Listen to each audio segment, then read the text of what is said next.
my bad, it went on mute. Standard, the word of the day is standard. If you don't have one, you're liable to just do any damn thing. You know what they say. If you don't have a standard, or if you don't have a standard, you fall for anything, all that other bullshit. We're going to ride this out real fast. Draymond Green, he's got some words he had to say to Mr. Jay Williams about basketball, two-way players. We're going to get into the standard. Have we lost the standard in professional basketball with basketball players? Then the point guard. Is he the standard for point guards? We're going to get into that. Luka, is there a standard to trash talk? Because he threatened to fight someone. Kevin Durant, who is the standard for scoring now that KD has passed Michael Jordan? And then the gold standard of basketball. Is it LeBron James or Michael Jordan? The great debate. Off the glass, yeah, we fast, we attacking the action. Basket to basket, whole squad bringing traction. Troy, Moolish, Bouwa, talking straight with no slack. And the melon the cut, hating LeBron with a passion. Yeah, we court side posted, New York attitude loaded. Breaking down the plays, every angle decoded. Troy calling out the smoke, key the voice of the floor. Moolish coming through with the stats and the law. Bouwa got the knowledge. And drops real takes when the squad gets going. Whole arena awake and Mel. Man, he wild every time Bron gets mentioned. He rolling his eyes like it's personal tension. We discussing every bucket. Okay, that's enough. Troy said the intro was too long. Just start the show. Off the glass, off the glass, off the glass, off the glass.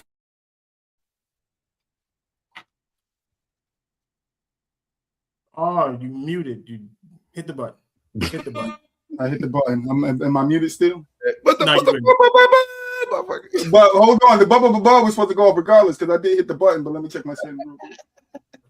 No, that's good. That's good. Technical difficulty. Ain't no technical difficulty. You're supposed to go bump. Hit the goddamn button. I hit the damn button 3 times, man. Clearly, you didn't hit the fucking button. I hit the fucking button. Yo, everything connected, so I don't know what's going on. Listen, I hit the button. It didn't work. Don't blame Troy. Nah, StreamYard is that on my end. It's like a click or two. It's moving slow. So yeah, I don't know. I hit the button 3 times already. But this voice mine, so it shouldn't. Well, carry on, my wayward son. Yeah. All right. What's good, everybody? Welcome to another edition of Basket to Basket Off the Glass. The boys are in the building. Moolage is wherever the fuck Moolage is. We'll get to Moolage in a minute. Rand is in the building. What's going on, brother? What's up, boss? What's going on with you?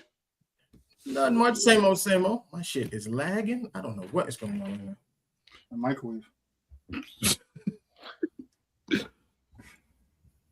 All right. We'll figure it out. We'll make it wrong. We're gonna make it do what it do.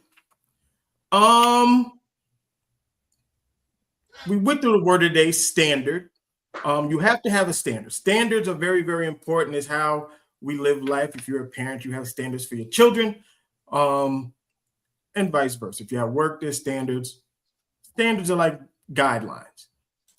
Basketball seems to have lost most of their standards. We used to call basketball players because they played offense and defense. There wasn't no, he's a two-way player. He's a specialist. He's this, he's that. No, just a goddamn basketball player. Let's listen to what Draymond had to say about one Wemby. I hated it, and I absolutely loved it. And the reason is because the reason I hated it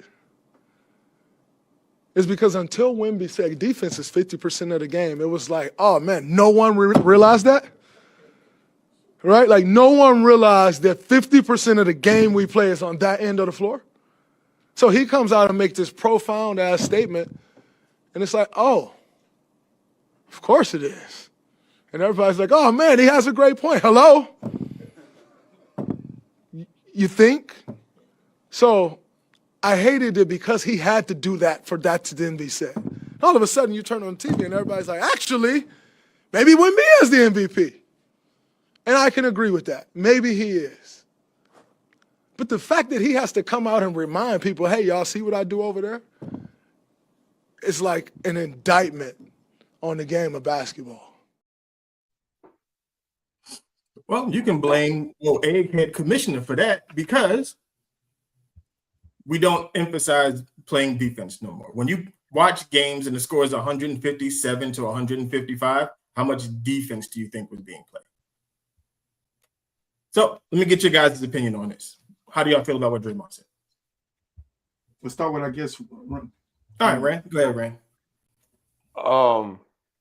Man, it's crazy because this is something that I saw this morning, and it caught me off guard from a lot of different perspectives. First, Draymond Green. Let me talk about Draymond Green before I talk about anything else. For him to have such a high level of intellect, I wish he would show more on the basketball floor when he's out there stomping on people's chests.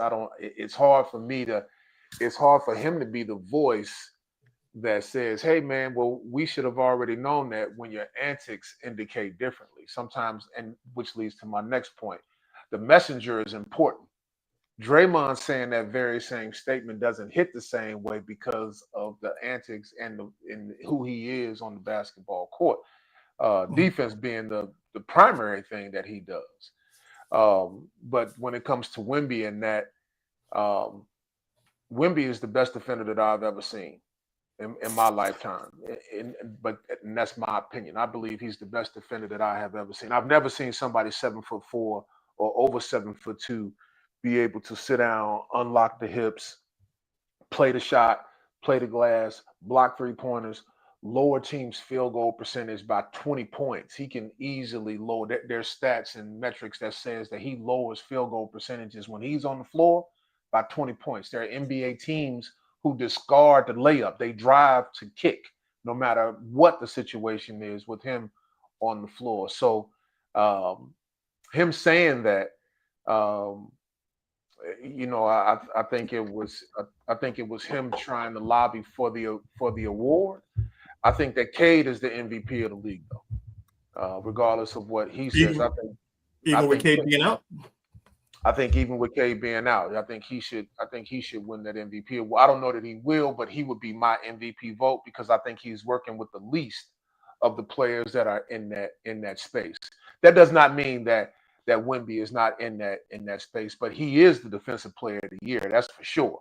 MVP, I'm not so sure on, but I understood him lobbying for himself, if that makes any sense. That's my take. Okay. Boo. Yeah, I actually like that Cade for MVP take though.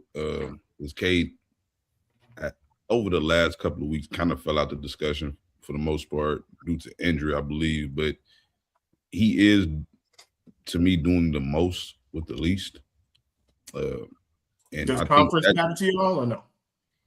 It does, but I just still gotta I think he's still doing the most with the least in either conference. Like I just think that's what the MVP should be about. Like the person that's doing the most with the least. Like that's what most valuable should mean.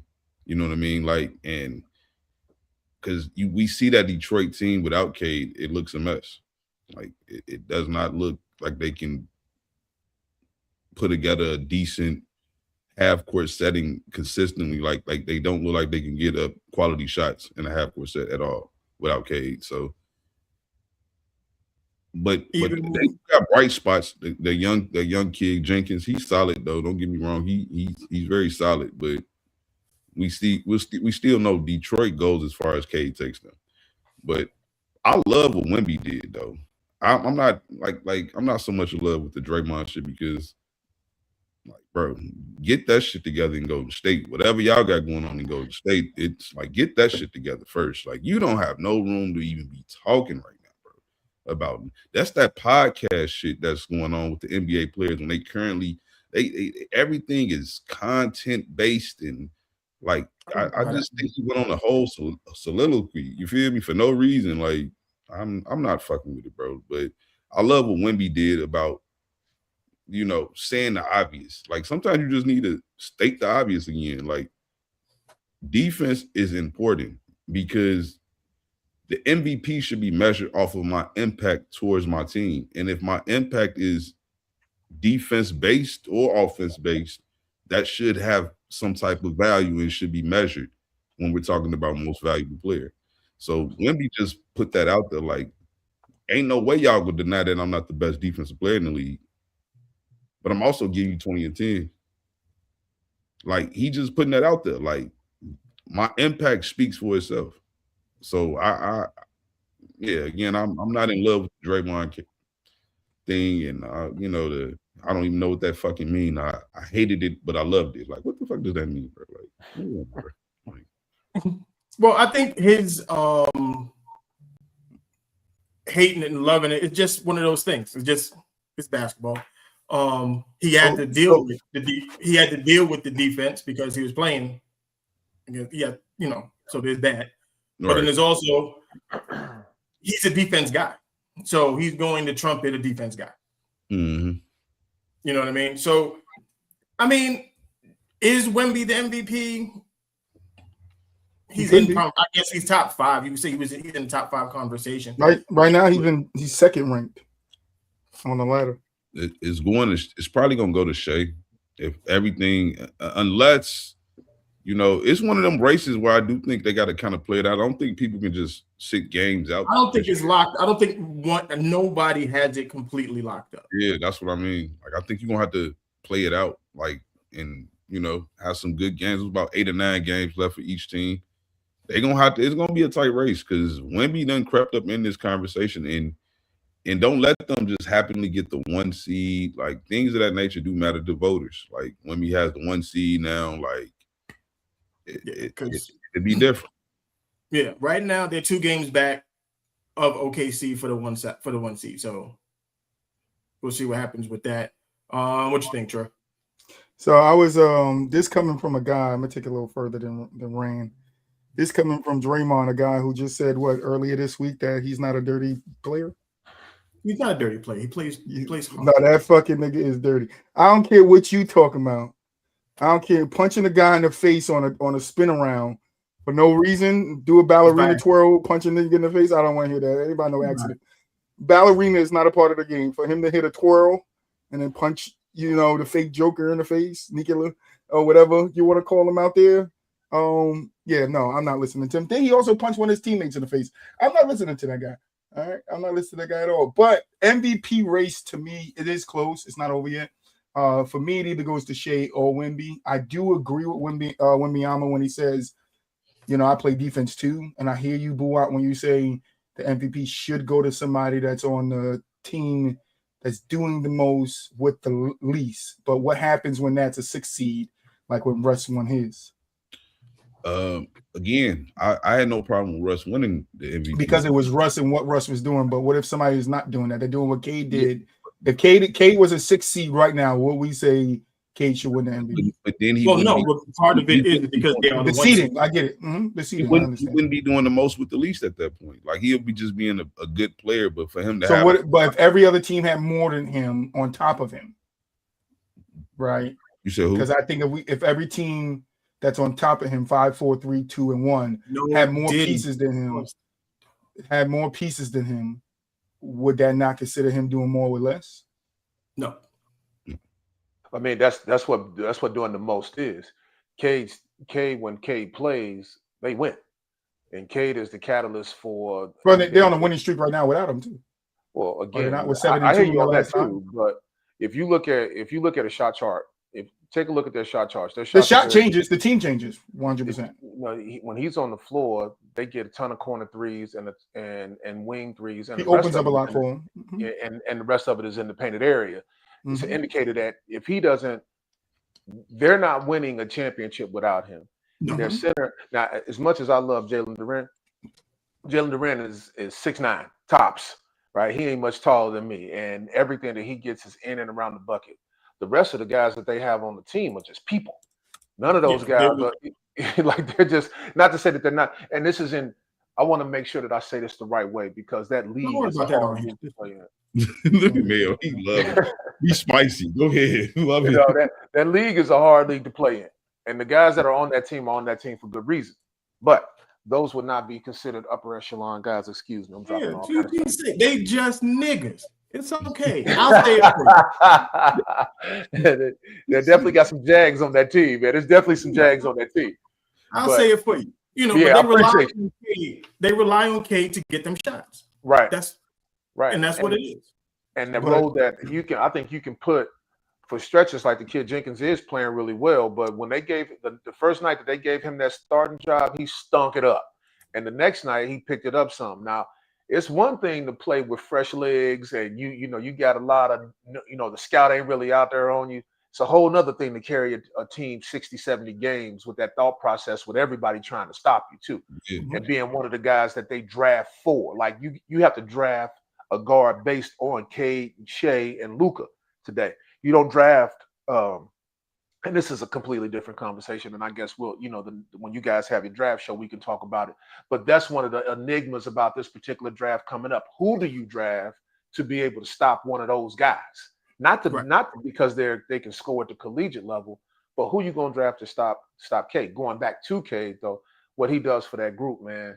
I mean, that group is nasty. That is a roughhouse group that'll fight you. They want to get out. They want to cause turnovers because they don't necessarily have a skill level needed to play in the half court. But I can also say the same, if we're being honest, I can also say the same thing about San Antonio. I don't know that San Antonio was gifted in the half court outside of maybe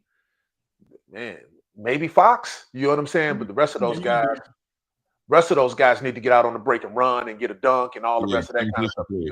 Yeah, transition players for sure. My take on that. All right. So what is OKC without Shea? Defense.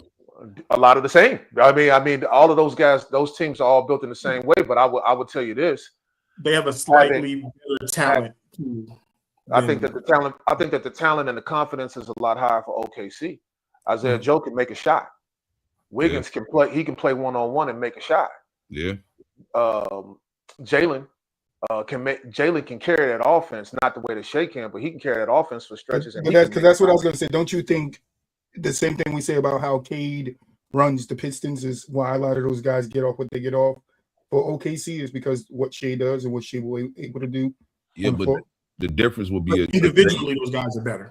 The difference is a Jalen Williams. It's the difference. Like he's better than Sir Thompson. Like that's somebody that's trying to run the offense kind of for them, and in the Jenkins kid right now. But like it's Jalen Williams is just a better player than them two. Like he's a better two-way player. He's a more impactful player. So and yeah, like you're not gonna get the same output that you get from Shea.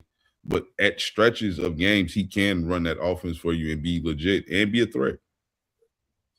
And they don't have a Chet either. There's no Chet that plays for Detroit either. You know what I mean? They got a lot of pieces over there that are unique pieces. That's not to say that they're not role players. Because I thought Chet was right. Because the team has to be built around your best player. You want players that fit your best player. So Wemby's averaging around the same as Cade.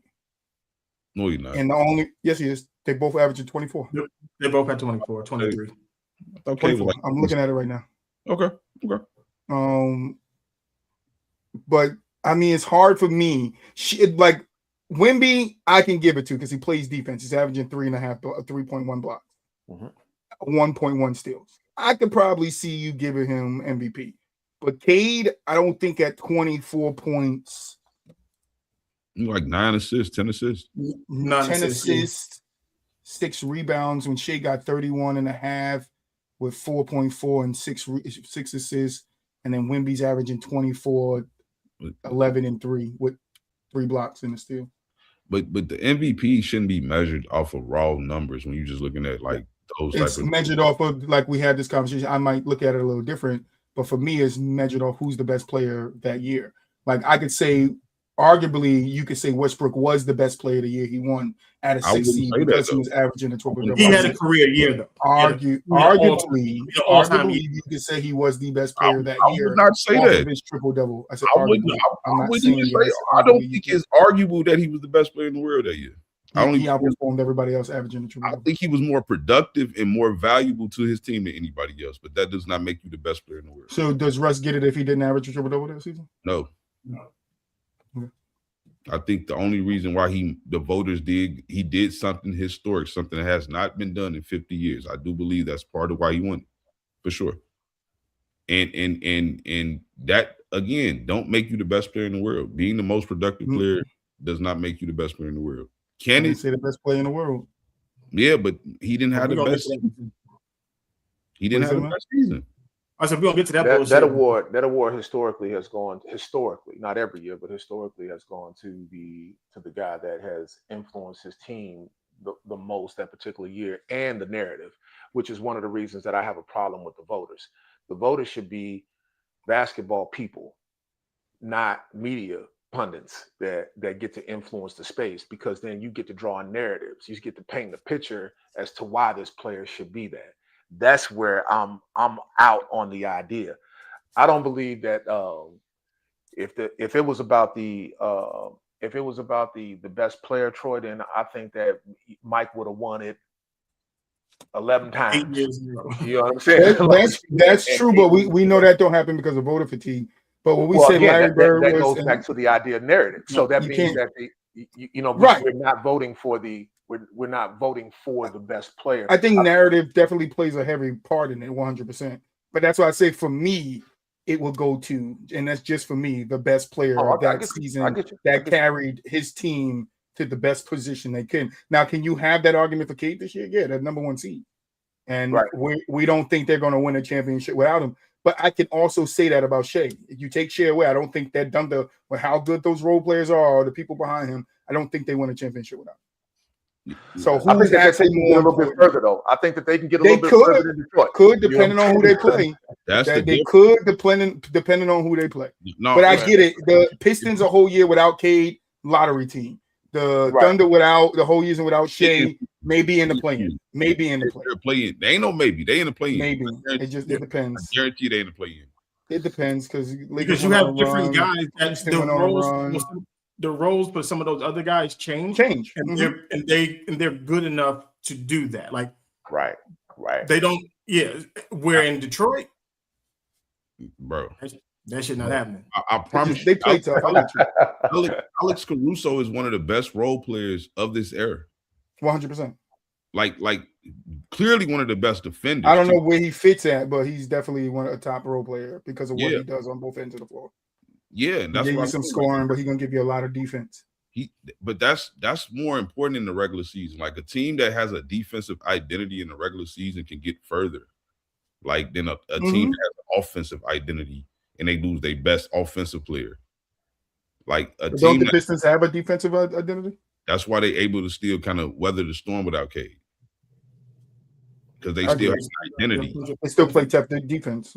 Yeah, they still have an identity. They just don't have nobody to replace the scoring that Cade gives you. Yeah, because that's only going to matter. And how he opens the floor up. How he opens the floor up for the other players. But as the regular season going on right now, especially at the end of the year right now, where teams is banged up and stuff like that, Detroit still has an identity.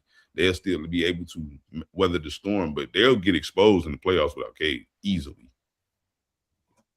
Immediately without Cade. Exposed. But then what standard do we hold them to? Real quick, Mel. Are we knocking them because they lost in the first round if they get dropped in the first round? Or are we just going to chuck it up till they didn't have their best player?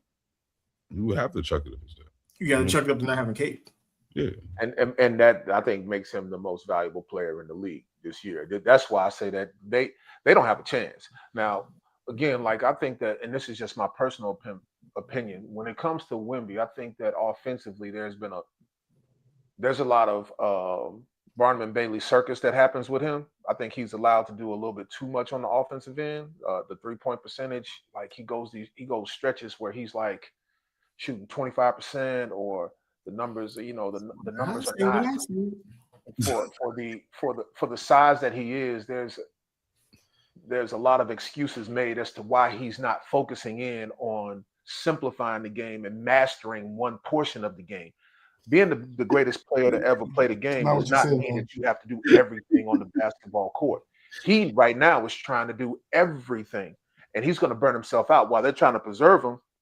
He's going to end up hurting himself by trying to be the best defender, the best, the guard on the pick and roll, but protecting the rim, and then a guy that pushes the ball up the floor, taking 7, 8, 9, 10 dribbles into fadeaway jump shots, and then having the post up, and then catching lobs, and then having the offensive and defensive rebound. Man, just get to 17 feet or 14 feet, catch the ball, turn around, throw it in the basket, man. You're 7'4". Just get it somewhere.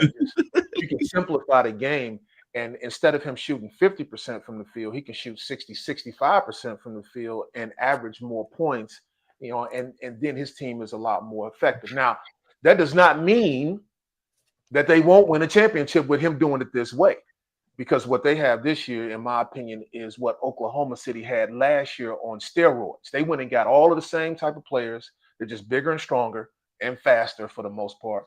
They're a little bit more mature now with the guys that they drafted, Vassell and Castle, him. But at the end of the day, man, I think that if he wants to be the greatest player that we've ever seen, it's not going to come by virtue of trying to be Paul George out there on the basketball court. You know, and he has to simplify the game. And when he does that, then I think that's when he'll take off. Go ahead, though. I'm sorry. If you are available on Tuesdays, please. No, and he would have said, Mel, that's not what you said on Tuesday. If he was there on Tuesday, he would have said, Mel, that's not. Mel said, put Wemby big ass in the post and throw it to him every play. That's what Mel said. That's the two different things. 100 times. Every play. I mean, again, like I think that wherever you put him at, I think that he needs to simplify things. Him trying to do everything is that. But doesn't that come with the team aspect of honing him in and not just on him? Like if I'm your coach, then I'm supposed to direct you into what's best for the team, how you can best help the team. And when a coach is not doing that or the staff isn't doing that, why do we automatically just be like, Wemby needs to simplify his game? What if the team is asking him to do all that? We want you to take this jump shot because Wemby is skilled in that way. Yeah, I understand the 25% and sometimes he's off, but that's every player. Every player is off here and there. And he's more like a KD to me, built type. Every player is off here and there. Every player is off ran here and there. Everybody has a bad game. I'm not saying to the extent, but we also got to remember Wemby is young. You mentioned the name of a player that I love that, you mentioned KD. Go ahead, what you're about to say about KD. But I was going to say KD, he's taller than KD 100%. So the game might be a little bit different, but his skill allows him to stretch the floor in that way. Why would we then, like I said on Tuesday, limit him in a way where he's limited to 17 feet? 25%. Well, again, like I think that the percentage, I think that the percentages say that I think he does a little bit too much. Now, Troy, this is how I equate it, and I've had this. You are not the first one of my partners to say that. I got a partner that scouts in the league, and he says, like, well, he's skilled and he should be able to do that. My contingency is that 7'4" doesn't require a shit ton of skill. If you look at Giannis to me is not a heavily skilled basketball player. Giannis to me has a thought process as to what he's going to do night in and night out. He's going to attack the basket. He doesn't make his free throws. He can't shoot the three. He doesn't have a great handle on the basketball. But at his peak, he's 30 and 14 a night or whatever the case may be. Mm-hmm. Wemby is, 10 times the skill level. But again, it's like you can't – if you look at our greatest players as – Your mic just went out, bro.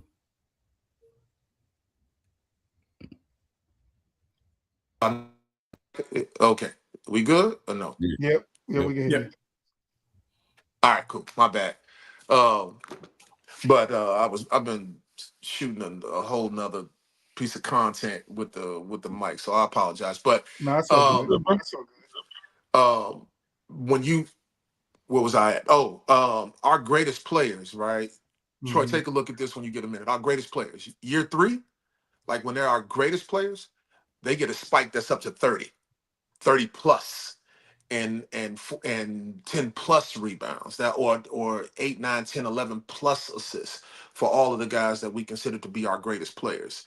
Now, he's in that space for me, but I just think that, whether or not his coaches tell him to do it or not, we all got 2 eyeballs and we can see. Mm-hmm. And his most efficient basketball, in my opinion, is when they put him in the pick and roll and allow him to roll, as opposed to putting him in the pick and roll at 7'4" and allowing him to make a decision out of the pick and roll. You know what I mean? Like, he's the ball handler. I don't know if that's necessarily what 7'4" is for.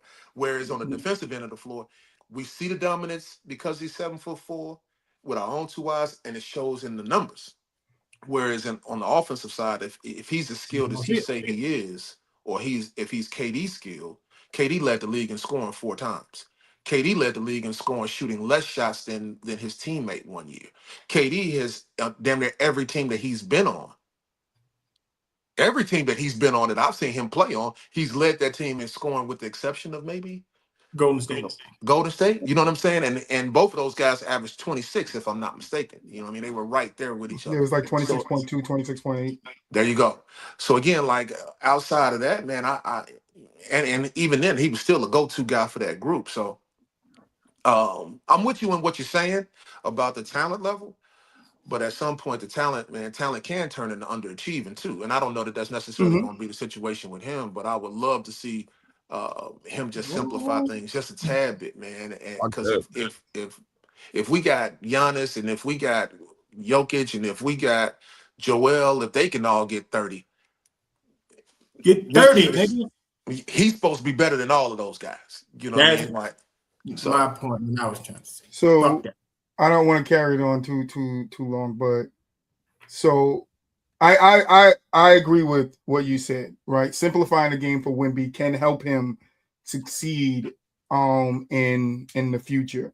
He still is young. I get the point that third year you expect to jump. I just don't know if the Spurs team needs that from him. I think the way they're built, they have enough scoring where he doesn't have to average 30. He just doesn't have to average that part too. I don't think he has to. I believe that for sure. I think, but if he was on a team that needed him to average 30, I think Wemby would do it. No problem. I don't know. Well, maybe I think he would do it no problem because he would get the ball more. He would get the ball more. It's the mentality he has. It's not. Yeah, go ahead, man. Yeah, it's just the mentality. He just doesn't. He doesn't have that mentality. Like I said, this is just me watching it. It's just he relies too much. He has a 6'2" mentality and a 7'4" body. But see, that's another thing, Rand, I wanted to say. The way you're describing Wemby is to all of us up here the perfect way you want your big man to play, right? But today's game doesn't call him being in the post, back to the basket. You know what I'm saying? Yeah, not so much. You want your big man to play that way, but that's the old school way of playing. The way they play today doesn't really cause him to get down low or be down low that often when he can stretch. Everybody's a stretch big now. So for Wemby to then be like, I'm not going to be a stretch big no more. I'm going to go 17 feet in because I'm going to kill niggas from there. What does that do to the team in the aspect of how they stretch the floor? Well, I mean, it's tough for me to say that you're wrong because when you put players in the post that can play, they get double team fast. They're getting doubled on the flight of the ball. They're not even able to catch the ball and put the ball down one time before the double's coming. So I agree with you there. But we've subsidized that in the game today with the middle pick and roll. Like the way that we guard the pick without going too far into the science of the game and all the rest of that kind of stuff. Most teams are not rotating out of a pick and roll now. They're saying, okay, everybody stay home. And the 4 players that are involved in the pick and roll are going to have to guard, the 2 players that are defending the pick and roll of the 4, let's just say it's 1X and 4X, they have to figure it out. And Wemby's in a situation where there is no figuring it out with him at 7'4". He's just going to catch the ball and dunk it. Now, every so often, he decides that he wants to, again, like Barnum and Bailey, you know what I mean, with the, showing that he can do this and do that. And some of that is his youth. And I don't necessarily, to your point, I don't necessarily want to take that away from him. And I believe that they can win whether he does that or not. But at the same time, I would like to see him. What happens with San Antonio, a lot of times, Troy, like if you look at this is going to come off as controversial, but I'm going to say it anyway. The guys that are in San Antonio, they get a tax that they don't necessarily have to have gaudy numbers in order to be considered the greatest player of all time or one of the greatest European, the greatest power forward. You know what I'm saying? Like they don't have to do that for whatever. Whereas the when you talk about the point guard that we had, or the guy that we consider the greatest point guards, whichever point guard that you choose or however you see that, did something that was extraordinary. Whether you are whoever you choose as your two guards. that the two guard that you choose is probably going to be Mike, and we got what we got. Kobe is right after him. At the 3 spot, we got what we got. No matter who you choose, at the 3 spot, probably LeBron. Maybe KD, maybe Larry Bird. I mean, the numbers are so gaudy. Now, the 5 is the same way. We got guys at the 5 that average 50 and 25. Now, when we get to that 4 spot, though, the guy that we consider the greatest player at that 4 spot is a monster. Don't get me wrong, but the numbers are he finished the game 19th in scoring and 11th in rebounding, if I'm not mistaken. You can check it. Make sure you fact check me on that. But I think that's what it is. And I don't want Wemby to be in that same space where we're saying, yo, he was the greatest 20 years from now. We are old and great, and or at least me, and we're saying, yo, man, he was the greatest, you know what I'm saying, player that you had to see him in order to. And we like, well, where the numbers at? Because Wilt Chamberlain was 50 and 25, and Kareem was whatever Kareem was. We all, you know what I'm saying? That's all I'm saying. We always say that here, and at least I say it 100%. Is this: your talent has to equal production at some point. All of the stuff that we say about you, it has to materialize at some point. We just can't keep saying, "Oh, he could do it," or "He has the potential to do it." No, I want to see you do it. Mm-hmm. We don't say Russ could have averaged a triple-double. He did it 4 times. Right. We don't say, oh, we think Kobe can score 80 points. He did it. Mm-hmm. Don't forget Bam. Say it again. I said, don't forget Bam. Fuck Man.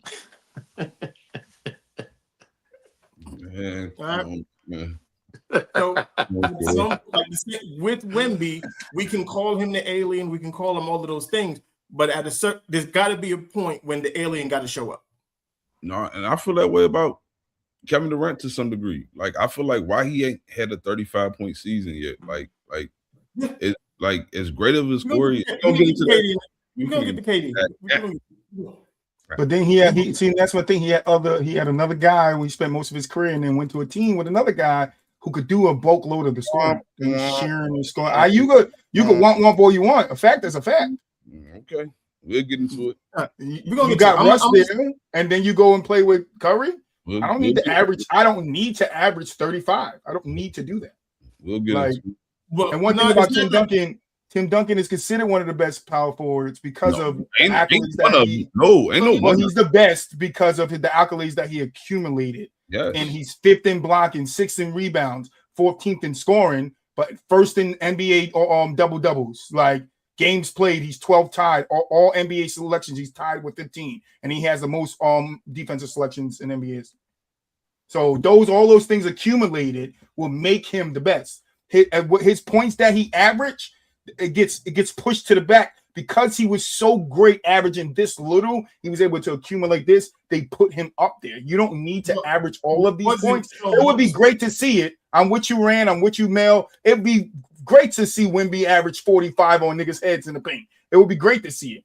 But he can still achieve this, what Tim Duncan achieved, without averaging 24 points. But then the thing about it is, I'm going to tell you what's going to happen. If he does exactly what Tim Duncan does, it's going to diminish one of the two. I don't know which one. It's going to diminish one of the two. Because then it just turns into that's just what the Spurs are. Mm-hmm. But I think that's Wemby's going to have to be the alien that motherfucker got to sit down and destroy Earth. But who tells him that? Because then he just work with Akeem Olajuwon? Was he one of the ones that working with motherfucker? Shouldn't Akeem have told him, no, dream shake. All you do, dream shake. All you shake dreams. That's all you do. 50 points. You break Wilt Chamberlain's record. No, dream shake. No, he's gonna have to go out there and drop 35 and 50. He's going to do at least 1 or 2 seasons where he just says, you know what, I'm just better. I'm gonna terrorize the league. I'm gonna terrorize the league, man. I'm just gonna terrorize the league. I'm with you, Randon, but if he has to, I think he would. I don't think the Spurs game plan is for him to do it. I don't think we could just put it on Wemby is what I'm saying. We have to put it on the system of the Spurs and what the Spurs run. Who's the ball because Castle gets his shot. It's up. Let me pull it back up. Fox is taking. Damn, this one don't have it. Let me go to the other one. Sorry, give me a second. Probably taking like 14, 15 shots a game. Right, and then you got Castle taking what? Like He's averaging 16 points. 14, You got Vessel taking what? He's averaging 14. Keldon Johnson's taking what? He's averaging 13. Harper's taking what? He's averaging 12. Fuck him. Troy, let me ask you a question, Troy. Let me ask you this question. If who the F is gonna tell Wemby what the hell to do on the basketball? Who is gonna tell him to not shoot the ball? He's not. I think we getting him mixed up. I think we getting Mitch mixed up with Pop. There is nobody over there that's gonna tell him what he can and cannot do. Isn't Pop in the front office though? Fuck that old nigga. But that's God damn. Wemby, look, I'm gonna say it. Rand being real nice, and I appreciate that. Nah, Rand don't feel the way you feel. That's not what he wanted to say. Rand, He said it ain't Pop, but Pop is there. Pop can pull him aside and be like, listen, I done coached two of the greatest big men that played this game in David Robinson and Tim Duncan. I know what I'm talking about. Listen to me, son. Look, listen. If Wemby don't listen to him, then everything you guys saying is on Wemby. I'm gonna be evil one on the shoulder for Rand. So when he gets the nice part, I'm just gonna stop it and then I'm gonna take over and then give it back to Rand. What are you, fucking Barack Obama's hood version from Key and Peele? I'm gonna skip the CP3. No, let's do that real quick. Penny Hardaway. We already at 40 minutes. I think we could get through that. We didn't even get to the Luka stuff. We gotta get to the Jordan You're saying shit.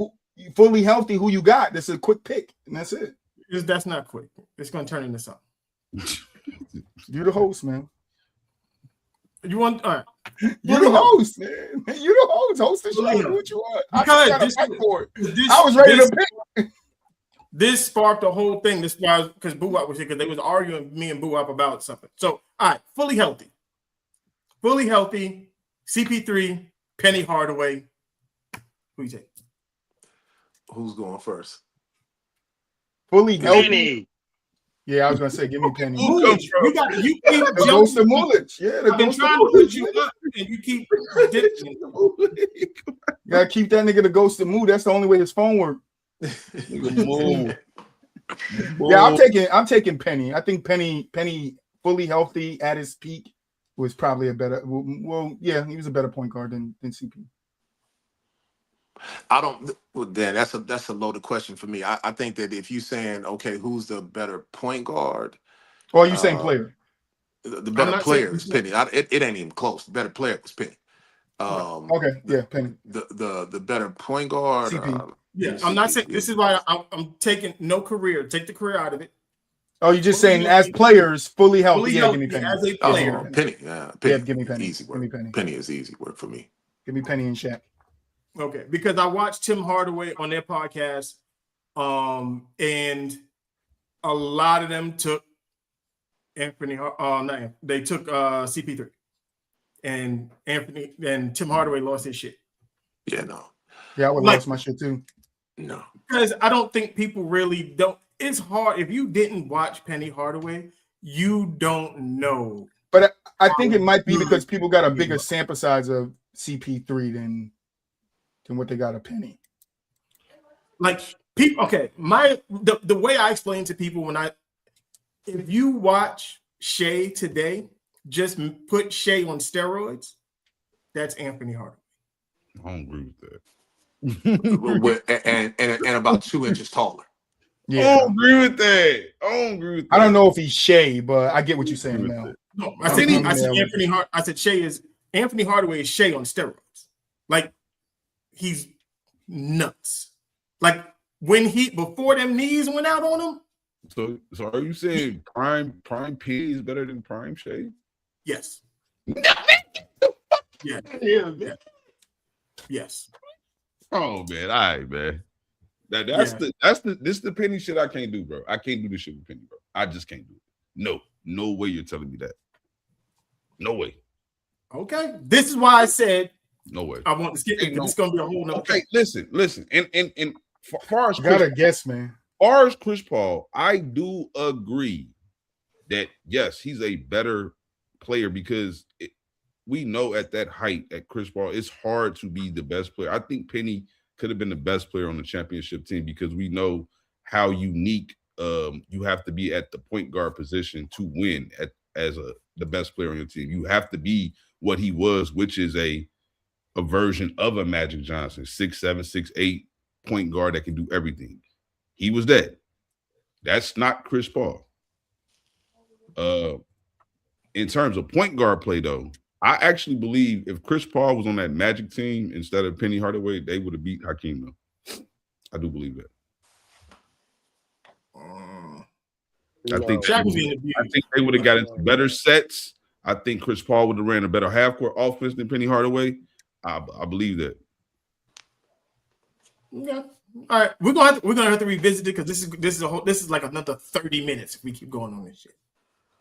I'm not even gonna get to the other one because that one is just gonna go even further. Okay. So I'm gonna go straight to Luka because the Luka stuff is probably gonna be a little long because Kenyon Martin stuck his foot in his motherfucking mouth. I love doing research on this stupid motherfucker. Okay, let's get to Luka first. During a free throw, Luka Doncic got into a heated argument with Goga Bitadze. Not too many people know the actual context, so let's break it down. With a minute left in the third, Goga picked up a foul on this play. He thought it was a clean strip, but Luka went to the line for 2. Mind you, Goga had already taunted Luka earlier in the game and even gave him this hard foul. The tension didn't just come out of nowhere, but here's when things escalated. After Luka missed the first free throw, Goga started saying all kinds of things, trying to get in Luka's head, which is when he responded in Serbian. This translates to "I f*** your mom," and it's a pretty common insult used in trash talk. However, Goga didn't take it lightly.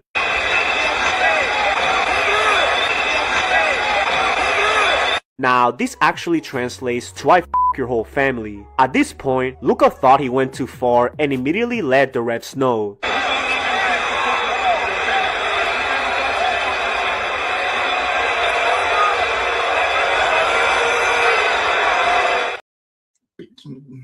What did he not say that Luka said "I fuck your mom"?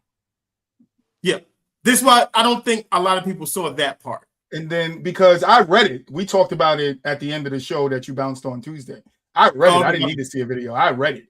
And he said, the dude, Gogan, whatever his name is, that he only repeated what was said to him. And I told Mulich and I told Bua, I believe the nigga Gogan. Y'all can have this conversation. I'll jump back in later. No, see, but my thing with this, we all understand. That's why I said there's no, I don't think you don't bring family into trash talk and shit like that. I think if you're going to talk trash, keep it to what's happening on the court between you and fellas and stuff like that. When you start throwing wives and kids, it gets nasty and then turns into something totally different. But our good old friend Kenyon Martin, the hypocrite. Mr. Call you out himself with the phone. He's had the nerve. He had the fucking nerve, the audacity of this. And I'm going to say this as a bald head, light skinned nigga. You bald head, light skinned motherfucker. Bald nigga. Why you ain't got no head there? Okay. You giving us a bad name.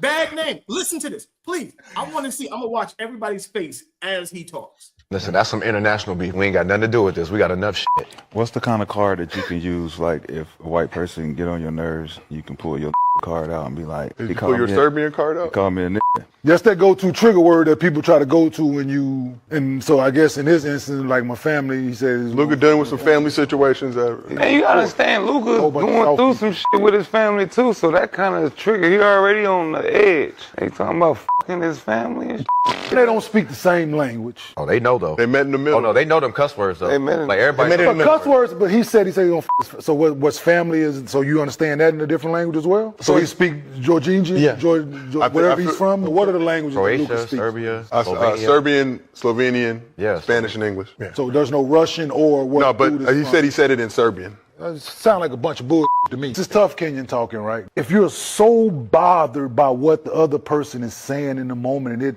like if it's crossing the line and that much, man. Like why come tell the media? Why not deal with it in real time? Man, Dog, that's my whole see thing. you in the back. Because everybody don't know how to fight. Act like you do. Everybody crossing the line is different. It ain't about like, in time. Like, I can get you back later. But why would I do that on court and do all?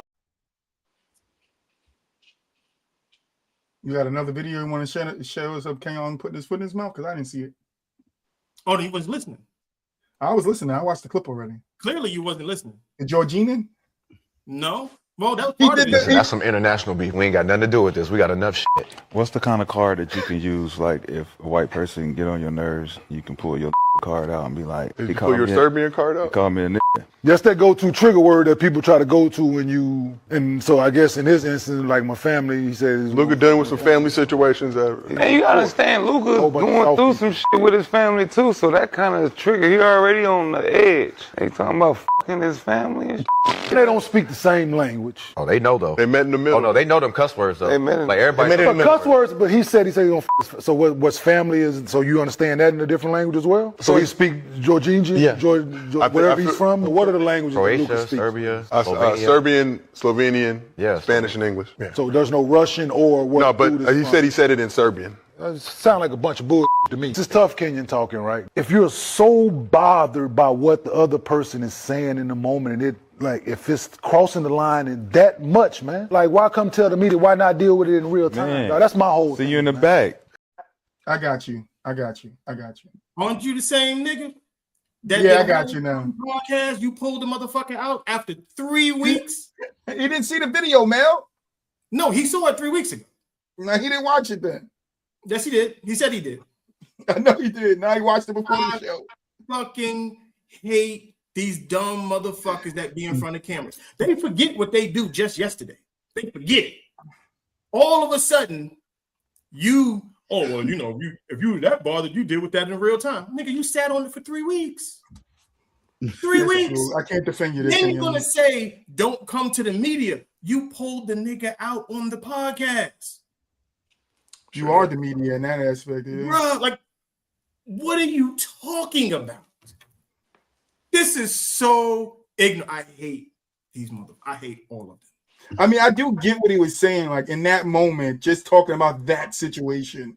If Luka was so bothered by it, why not do nothing right there? Yeah, we could point back to Kenyon all we want. And I'm with you, Mel. But we just talking about that one. Luka said, "I'm gonna fuck your mom," and y'all saying Nick Young that's the person I had a problem with. He's saying with Luka dealing with shit with his family. Ain't Luka mom sue him in 2022? He's still gonna tell somebody fuck your mom?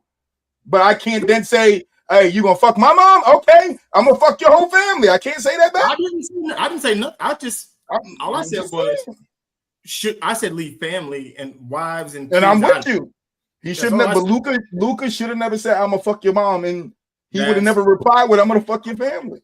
All this over a basketball game, geez. All over basketball Listen, game. we know back in the day, in our heyday, in the 80s, 70s, 80s, and 90s, if a nigga said, "I'm gonna fuck your mom," it would have been either some bowls throwing or niggas in each other's face yapping, not a nigga talking to the ref. He can't say that. I'm not gonna let him disrespect me like that. Now, if you wasn't gonna let him disrespect you like that, you would have not let him disrespect you like that before you told the ref. So you fight first, explain later. It's like the cops, just indifferent. Dang. I was that's awesome. It's like that was just some weird European shit going on, bro. Like I don't even like. Yeah, y'all talking shit, bro. Like for Luka to go run to the ref though, like that shit was lame as hell. Bro. You know I'm going through stuff with my baby mama. Then don't be talking about nobody else's baby mama. Shut up and just hoop, gang. Like Dennis Schroeder slapped the shit out that nigga, man. You don't believe it still now, Mel? Nope. Dennis Schroeder put the palm on him. Rand, you got the scoop? Did Dennis Schroeder smack him or not? We got video, everything. I heard about it, man. I don't necessarily know what happened, man. But but you gotta I know call that your Dennis, boy. I That's know a that scout. Dennis Schroeder was not happy, and Luka ain't like that. Luka is, especially with the time that I spent over in Europe, it's a couple of them dudes that's with it. Like very few, but it's a few of them Europeans that'll get on your ass. But it ain't a whole lot of them. You know what I mean? And it certainly ain't the guy like him who's scoring a bunch of points. It's usually Dennis some Schroeder's rough an house. overseas nigga. Yeah, man. Like Yeah, but he from Germany and he black. It's Luka different. ain't fighting. yeah, Luka's not a fighter, man. Luka is a lover. You know what I mean? That's why he do all that talking to the refs. If he really felt like, and I don't. When it come to people talking on the basketball court, I couldn't handle a whole lot of that talking. I was going to eventually want to fight. You know what I Punch mean? me in And your shit. and at the highest level, I wasn't good enough to be talking to them niggas, man. Like I wasn't good enough to be talking to some of them other guys, so I needed to shut up and hope that I even got on the floor. So the fact that he would be having that conversation with him is Luka. That is, I just, again, like I got a bunch of problems with Luka as a basketball player, right? As for the talent that he is, I have a bunch of problems with him because I don't know that you can win with him the same way I don't know that you can win with James Harden. I don't know that you can win with a guy that can do Talk one about thing. it. You know what I Talk mean? about it. And that bothers me as a Fuck purist. James For Harden. nothing at all. Last night I was talking to Isaiah Thomas, the real Isaiah Thomas, man, just by chance. And I'm only saying this because every time I talk to him, he brings it back to winning. You know what I mean? Like you cannot be great, to what Troy was saying about Tim Duncan, and I can't fight that. In order to be great, you have to win. You can't, you know what I mean? You can't say that you were great and then you never won a championship. That's the biggest part of being the greatest is winning, not scoring a bunch of points. And Luka doesn't Imagine if have you do the both. Luka's teams from the ownership to the front office to the coach to the players on the team all have to sacrifice who they are in order for him to be successful, and it hasn't turned into success for the group, although he made it to the championship one time. I like But LeBron. it don't look like he gonna win a championship this year or any year coming up unless they trade for Shea, or they somehow trade for big fella down there Giannis. in San Antonio, which is not gonna happen. I just don't see a path to him winning. And on top of that, he's never won an MVP and never deserved the MVP. So again, I just got a bunch of problems with how he approaches the game. You don't think Luka and AD could have won one fully healthy AD? No, because I've never seen what a fully AD looks We don't like. see it fully. They won in the bubble. That was fully healthy AD. Yeah, Motherfucker, he was hurt before the bubble. I was gonna say the break prior to the bubble. All Actually right, helped all him right. be fully 65 game AD. All right, 65 game AD. I don't know that works, man. I don't know Nah, because you still need Luka to defend. Luka gonna miss 15 games his damn self. So yeah, man. Everybody, if you look, man, he had Rick Carlisle. Rick Carlisle quit. The next president that came in there traded him for good reason. Based on what I was hearing, he traded him for good reason. But when you trade him, you know it better work, and it Comes didn't back. work. You know what I'm saying? So now he's the bad guy, and his career is over. The players that play with him, for the most part, they all have to take a back seat. And again, like I think that I was drafted to the 76ers. They brought me in just to do the dirty work because we had a guy who shot the ball 30 times a night. And again, I don't know that the sacrifices that were made for AI were immense. You know what I mean? But again, like it doesn't. If everybody around you is getting fired and quitting and everything else, man, you got to be a floor raiser, man. People got to get better around you. People get better around Shea. People get better around Wemby. People get better around Steph. You know what I mean? Like they get better around KD in his heyday, man. Like you got to be able to raise the floor. And he doesn't necessarily. None of the players that he's played with in Dallas or in LA that were role players, he doesn't raise any of them to another level. They all end up having to just be a guy. I kind of agree with you there because he had Jalen Brunson, right? Sure did. Jalen Brunson was on that team. And Brunson got out of there the first chance he could. He went to New York. And Brunson, we got to remember, Brunson started going off when they lost Luka. Yeah, he sure did. Lost Luka. He sure did. He sure did. So I agree with you there, Rain. Yeah. That's style of play. A heliocentric shit. Say it again. That's the style of play. It's the heliocentric. I think the only other player that has gotten away with it obviously would be a LeBron James, but it's because of his ability defensively that separates him from a James Harden and a Luka. what he Yeah, he does. plays both sides of the floor. He ain't played defense since 2016. It don't matter, Mel. He plays it. But the years that he did play defense separates him for the rest of them. Niggas don't play defense. And that's why I knock James so much. And y'all say I hate on James, but I don't care. It's because he does one side, and we give him so much credit as being the greatest but the greatest of what, never winning. But that's the standard that we was talking about in the beginning. It's just like there used to be, like I bring up somebody like Craig Hodges. Me and my cousin was talking about this. A dude like Craig Hodges, if he plays today, he's Klay Thompson. No. Somebody, and offensively. I'm not talking about No. Listen to what I'm talking about. Somebody that you can have on your offense. He can spot up anywhere behind that 3-point line. He gets the ball, he's gonna stroke it. But because Craig Hodges could not play defense, he couldn't get on the court. He couldn't. There was no space for him to get on the court because he couldn't play defense. Then how you gonna be Klay Thompson? No, that's why I said said offensively. I just said offensively. He said offensively because he's a specialist in this league. I'm saying offensively, he could do what Klay Thompson does for Golden State, or take somebody else. Just whoever's a spot up 3 person you want to use. I'll take Klay Thompson off the table. He has more opportunity to play in today's NBA than he did back then. Buddy Hield. But a better shooter, way better shooter. But because the league relies on specialists now opposed to basketball players, that's why he fits. I ain't gonna say they. I don't think the league relied on specialists though. They relied on specialists back in the day. I think a certain type of architect of a player relies on that. Like, yeah, if you building a team around a certain type of player, like to me, LeBron James or Russell Westbrook, you need specialists. You need defensive specialists. You need shooting specialists because they run a lot of 1-4. You know what I mean? Like that's what they're running. You know what I'm saying? They're going to space the whole court out and get downhill. So that's what they need. They need guys that's ready to catch and shoot. They don't need guys like a Carmelo Anthony. Can Carmelo catch and shoot? Yes, but he's a scorer. Can Kevin Durant catch and shoot? Yes, but he's a scorer.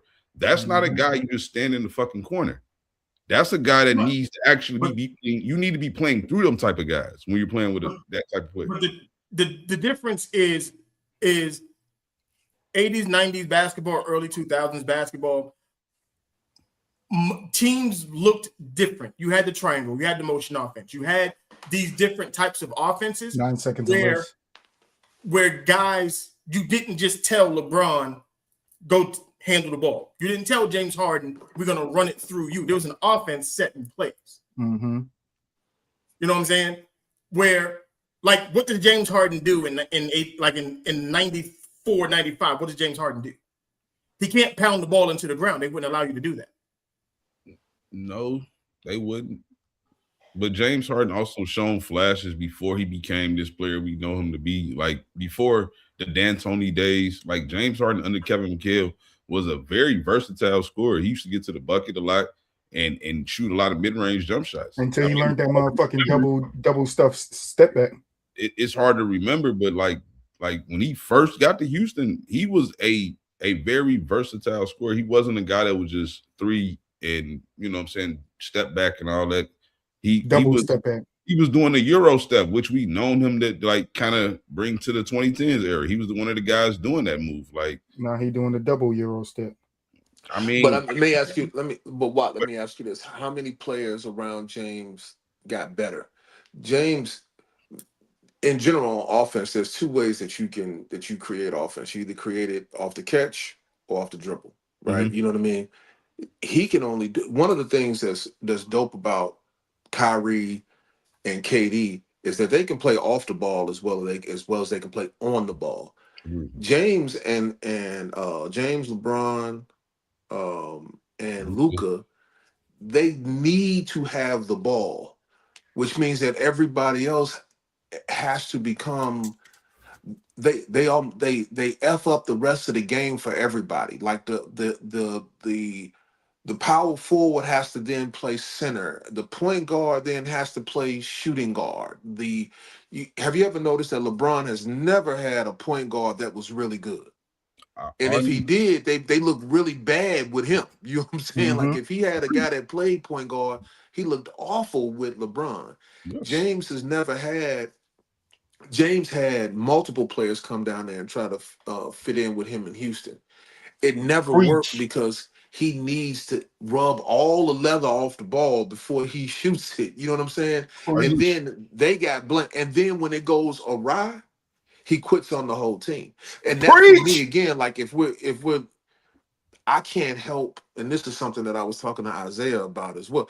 I can't help but to be a purist about the game because again, that's the way it was taught and the way I was forced to play. So now when I'm looking at them and I see them making the same mistakes as some of the guys in the 70s, 80s, 90s, and even the 2000s, they're doing some of the same things, but it's all based on them. It's not based on the collective. And Luka is headed into that same realm of, especially in Tinseltown, where it's more about the theatrics of the game more so than winning the basketball game. Now they went on a stretch where they won a bunch of games in a row, but the fact remains is that none of us got them beating Oklahoma City or Denver or San Antonio.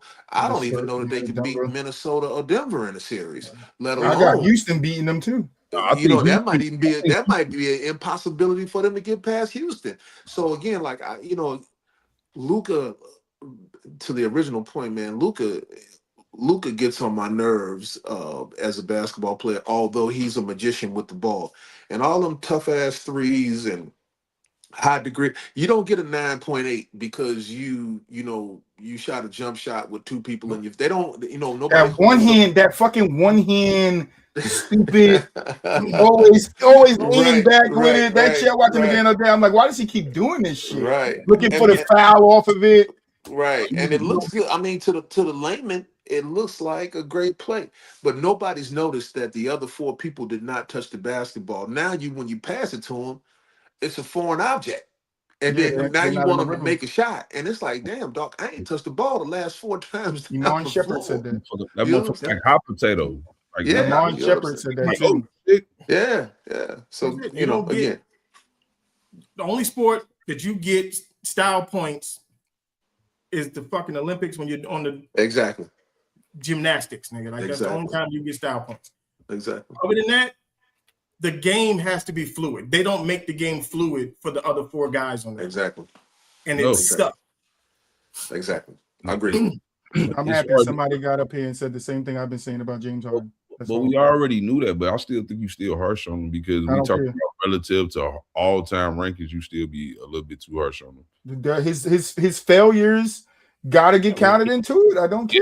The type of play he is, him not winning, not having a play style, you can't win, goes into his all-time ranking for me. Yes, you can count that, and you're supposed to count that, but you don't supposed to be saying shit like you don't act like you motherfuckers didn't have James Harden in the top 10 shooting guards. No, don't act like you didn't. Top 10 shooting guards?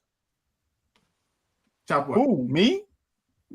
Did you not have him in the top 10 shooting guards, motherfucker? When was this? Top 10? Yeah, top 10, yes. When was this? You got to refresh my memory. Oh was this before my James Harden? Moo, are you there?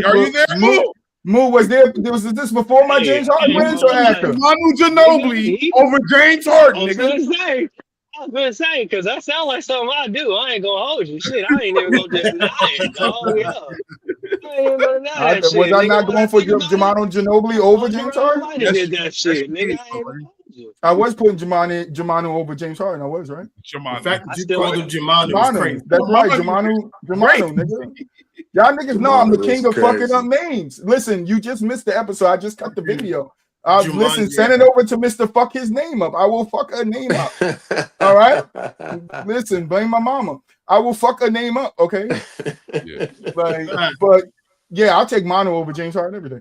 That's enough. We're gonna have to get to that one. That's crazy. Yeah, that's fuck James Harden. You know it. Yeah, nah. What? You know it. It's fuck James Harden. I don't know about that. All right, slapping white men outside of strip clubs. I can't respect that. You do what? I say he's slapping white men outside of strip clubs. I can't respect that. Hey, Mel, go on to the next segment, man. What do you think about True? I just think That's a fact, though. It's a fact, boo. He bring it off shit up now. We got Kevin Durant past Michael Jordan all time in scoring.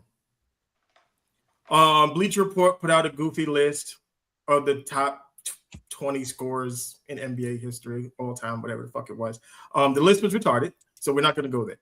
But I would like to get you guys' take on where does KD rank with you guys all time scoring wise, and does the amount of points that you scored over your career define you as if you're a elite scorer or not? If someone does the amount of points matter to you? I think when you're ranking scorers. I think they matter in a sense. I think they might matter differently to everybody. But I would say KD's definitely nowhere below top 5 in scores as a scorer.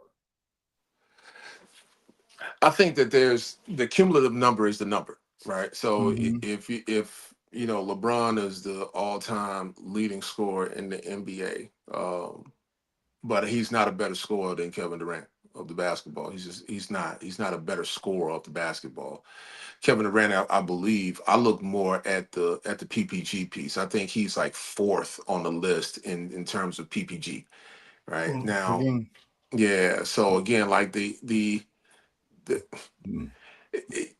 it's also hard to say that LeBron wasn't in his heyday wasn't a hellraiser in terms of getting to the basket and putting the ball in the hole. But I also think that there's Kevin Durant scores the ball while playing with other great players. LeBron has not been able to do that. You know what I mean? Like LeBron. Say it again. Because he shits on him, but yeah, I mean, again, like and and I don't want to hate on LeBron at all, man. Like, because again, I think he's a great player, but I don't consider LeBron a great scorer of the basketball. I think there's a science behind scoring the basketball that others have mastered better than he has. You know what I mean? Right. And KD is definitely one of those guys. I mean, he's 50% from the field for his career. He's a pretty undisturbed basketball player. If you give him 13 shots in his heyday, he's ending the night with 30 on 13 shots. And those are generally in the flow of the game. Whereas LeBron has to again rub the leather off the basketball and make all the decisions in order to get his. So I think that, for me, I don't know that the points necessarily matter as much. More the cumulative number of points doesn't matter as much as the points per, and the field goal percentage and the free throw percentage. All those things indicate who can score the ball at a pretty high clip to me. Side note, nigga just released a video of LeBron on the Lakers telling Austin Reeves and all them guys over there, why you didn't pass me the ball? Go ahead, that's crazy. That's crazy. He's literally over there telling them why they ain't passing the ball. Yeah. Well. So for me, LeBron. I don't even know that LeBron has always wanted the ball to shoot it for you know what I mean to he say just wanted he wanted the credit. Right. But again, I think LeBron's strength is his IQ and playmaking. Right. And in his heyday, the athleticism was insane. The athleticism was so crazy at 200. You talking about a dude that walked into the league 18 years old. Everybody keeps saying he was like 260. He wasn't that heavy, but he was a cool 245 as an 18-year-old. Now, I don't know too many fast-ass 245-pound basketball players that are that fast at that time. That's more combine-ish today, like NFL combine-ish today. But at the time, man, he was pretty freakish in terms of his athletic ability. I think those were his strengths. Kevin Durant was killing at Texas. He was killing in high school. He was, you know what I mean? Like he's been a problem everywhere that he's gone. You know what I mean? Like if you give him an open look, it's going in the basket. So I don't know. Again, I don't off of LeBron. I don't think that I don't think that he's a better scorer than Mike either, though. I I was wouldn't say gonna that wait for you to KD. say that. Yeah, I don't know that KD is a better scorer of the basketball than Mike. I think once the benchmark is set, if you can see it, then you gotta okay, well, I can pass that, as opposed to Mike, who was just every year it was 30 a night for 11 straight seasons or whatever it was. And I mean, it's also easier for guys to pass records like Mike because of the volume of shooting and the possessions that they're getting in today's game. Exactly. If Mike was getting those possessions and those shots and amount of shots, just imagine where his shit would be. Great point. We talked about him averaging 40,000 points last week. Mike was getting the shots. We can't say he wasn't getting the shots. It's well, just he didn't shoot threes. That's the difference. That's true too. Guys are able to catch him faster with less shot attempts. But if he played, he played what, 13 healthy seasons? Yeah, they're about 15 collectively. Let's say he plays 20, 22. We don't. Yeah, but if at his peak, if he doesn't retire, we don't know. Hypothetically, we don't know where he sits if he just plays his whole career through. Right. If he don't, But Jordan wasn't the type of player that was going to sit around for 20 years and play the game. Yeah, but that's because he wasn't chasing nobody. He wasn't chasing nobody. He was the standard. He created the standard that players are chasing today. So it's easy to see somebody and have a blueprint and say, yeah, well, if I just do X, do this, for X, Y, and Z amount of years, I'm not saying it's easy to do either. I'm not saying no, you got to achieve it. But Shaq said it. Eight a quarter gets me my points. No. Shaq, like Ren said, he's not the right messenger because he should be. No, right. But I'm saying the message that you're saying is what Shaq said. Eight point where he told it Joel Embiid. You get 8 points a corner, you'll get your points. Yeah, but he was trying to get a nigga 28 points a game when he should have been trying to figure out how to get 40 points a game as big as he was. He should have been that. He should have been. I mean, he had Penny and then he had Shaq. I mean, Kobe has never had a season where he averaged over 30 points a game. That is ridiculous. But he need to. That's what I look at. The need to. It's not about need. It's about for me. Like I said, at a certain point, point, he's the most dominant player ever, and you don't have a call him dominant. Right, but where is he? He is dominant. He's dominant than every other big man that was doing it at his time. Even with him not averaging 30 points, who's more dominant than him? It's not about being the best. Like, can Shaq go down there and dunk the ball every time? So what happens to Kobe if he's averaging 40? Part of it is being the most dominant at your time, but like a player like Shaq should have been wanting to be the most dominant ever. Like, period. 100%. No discussion. But who's the most dominant? The landscape was in. I think it was Wilt Chamberlain. Yeah, Wilt. Nigga didn't exist. Give my nigga some credit. You said nigga didn't exist. Hold on, let me mute Mulich. I got you. He muted. That ain't real. That nigga didn't exist. Brand, don't mind the guy in the corner. He doesn't think the 100-point game happened. Don't mind him. He's not real. He doesn't believe the Sinbad movie exists either. Don't worry. Shit wasn't real either. Michael Jackson never released a Thriller album to him. I've seen the Thriller album. I ain't never seen this nigga Wilt Chamberlain do not a damn thing. Jesus never walked on water to him. Like, Jesus never walked on water. I've heard that a couple of different times, man, where people don't necessarily believe it because the numbers are so gaudy. That again, I hear you, man. I think that I don't think the person of Wilt Chamberlain was real. I don't even think that nigga was real. I think he was. But they got him on film back in that day. What are you talking about? I think, but it's CGI. Troy, we talked about this. Oh my God, CGI was not like that back then. I think that the numbers are all valid. I think that the numbers are all valid because the rules of the game, were not necessarily designed for a guy. The key was the key. It was literally shaped like a key. When we look now, if you put somebody 7 foot 2-3 inches tall right next to the basket as a pro, you know what I'm saying? And nobody had a handle back then, so you just throwing it to him and he tossing the ball in the back. I think it's doable. You know what I mean? But yeah, but again, he was athletic too. That took away Wilt athleticism. Oh man, he was. I mean, people don't know this. It's crazy that you said that, Troy. Because when he was at Kansas, man, he was like a high jump extraordinary, a long jump. He ran track. You're like, yeah, he beat everything. He was a triple jump guy. The nigga wasn't real. Oh shit. Rand, you ain't gonna convince him. Just don't do it. That nigga was a high jumper. He averaged 117 million points. He fucked 27,000 bitches. Like, the nigga was a myth, bro. Hey, I don't now care. hold on. Fam, I ain't gonna lie to you. Now, the one thing that I think is a flat out lie, when I do the math on all of the women that he said that he was How old is he? Yeah, come on, man. You do the math on that, it ain't adding. It ain't adding. You know what I'm saying? I'm telling you, he's a myth. You hit 10 bitches a day, nigga. Hey, Like, you got to go on a 13. You got to definitely go on a 13-year run. After breaking your virginity of like 4 new ones every week. Now, I don't know. Every hour of the day, nonstop. Anywho, man, like he said 20,000, not 27,000. He had sex with 20,000 women.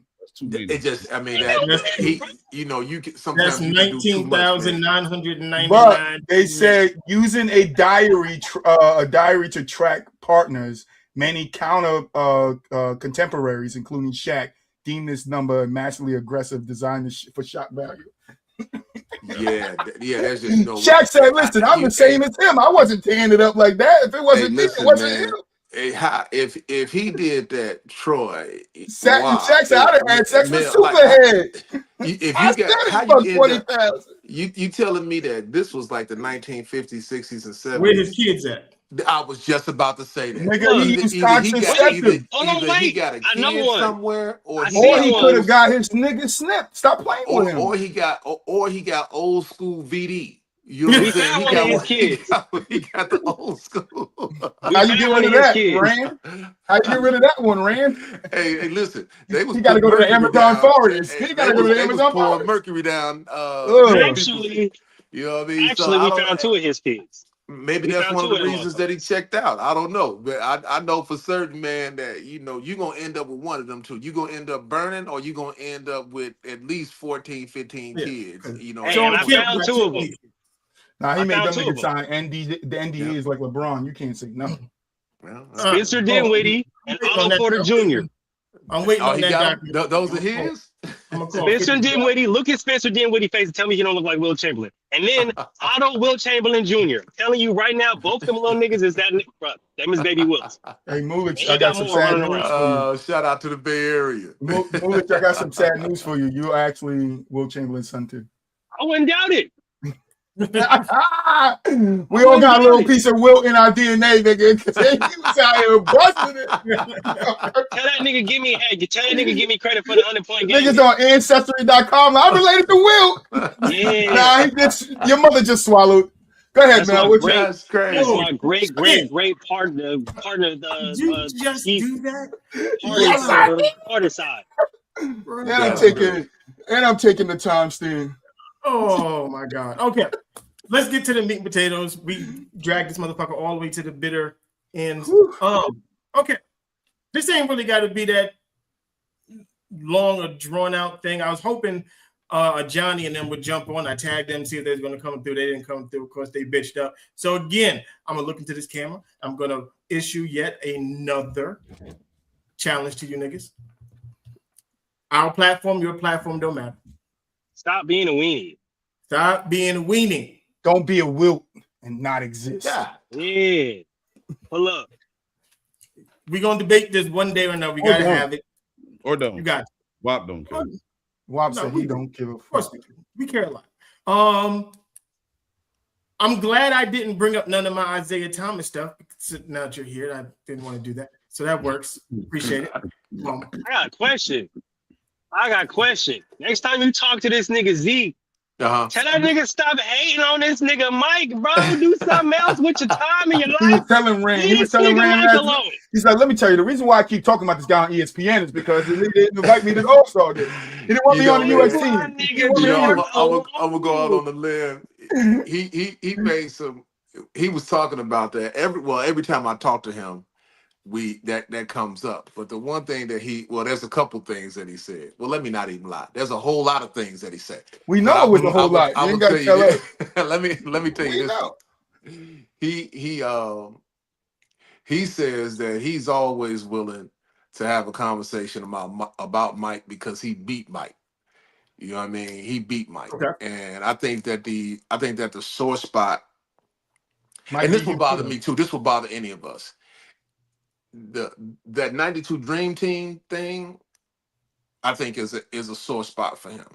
You know what I mean? Right. Like that's a sore And spot. I know that bothers him. That would pain. That would pain. Yeah, that would pain any of us. To you look at that team and you are one of the 3 best point guards in the league at that time, and you know, and you can say he's second best, right? You know what I mean? You can say second.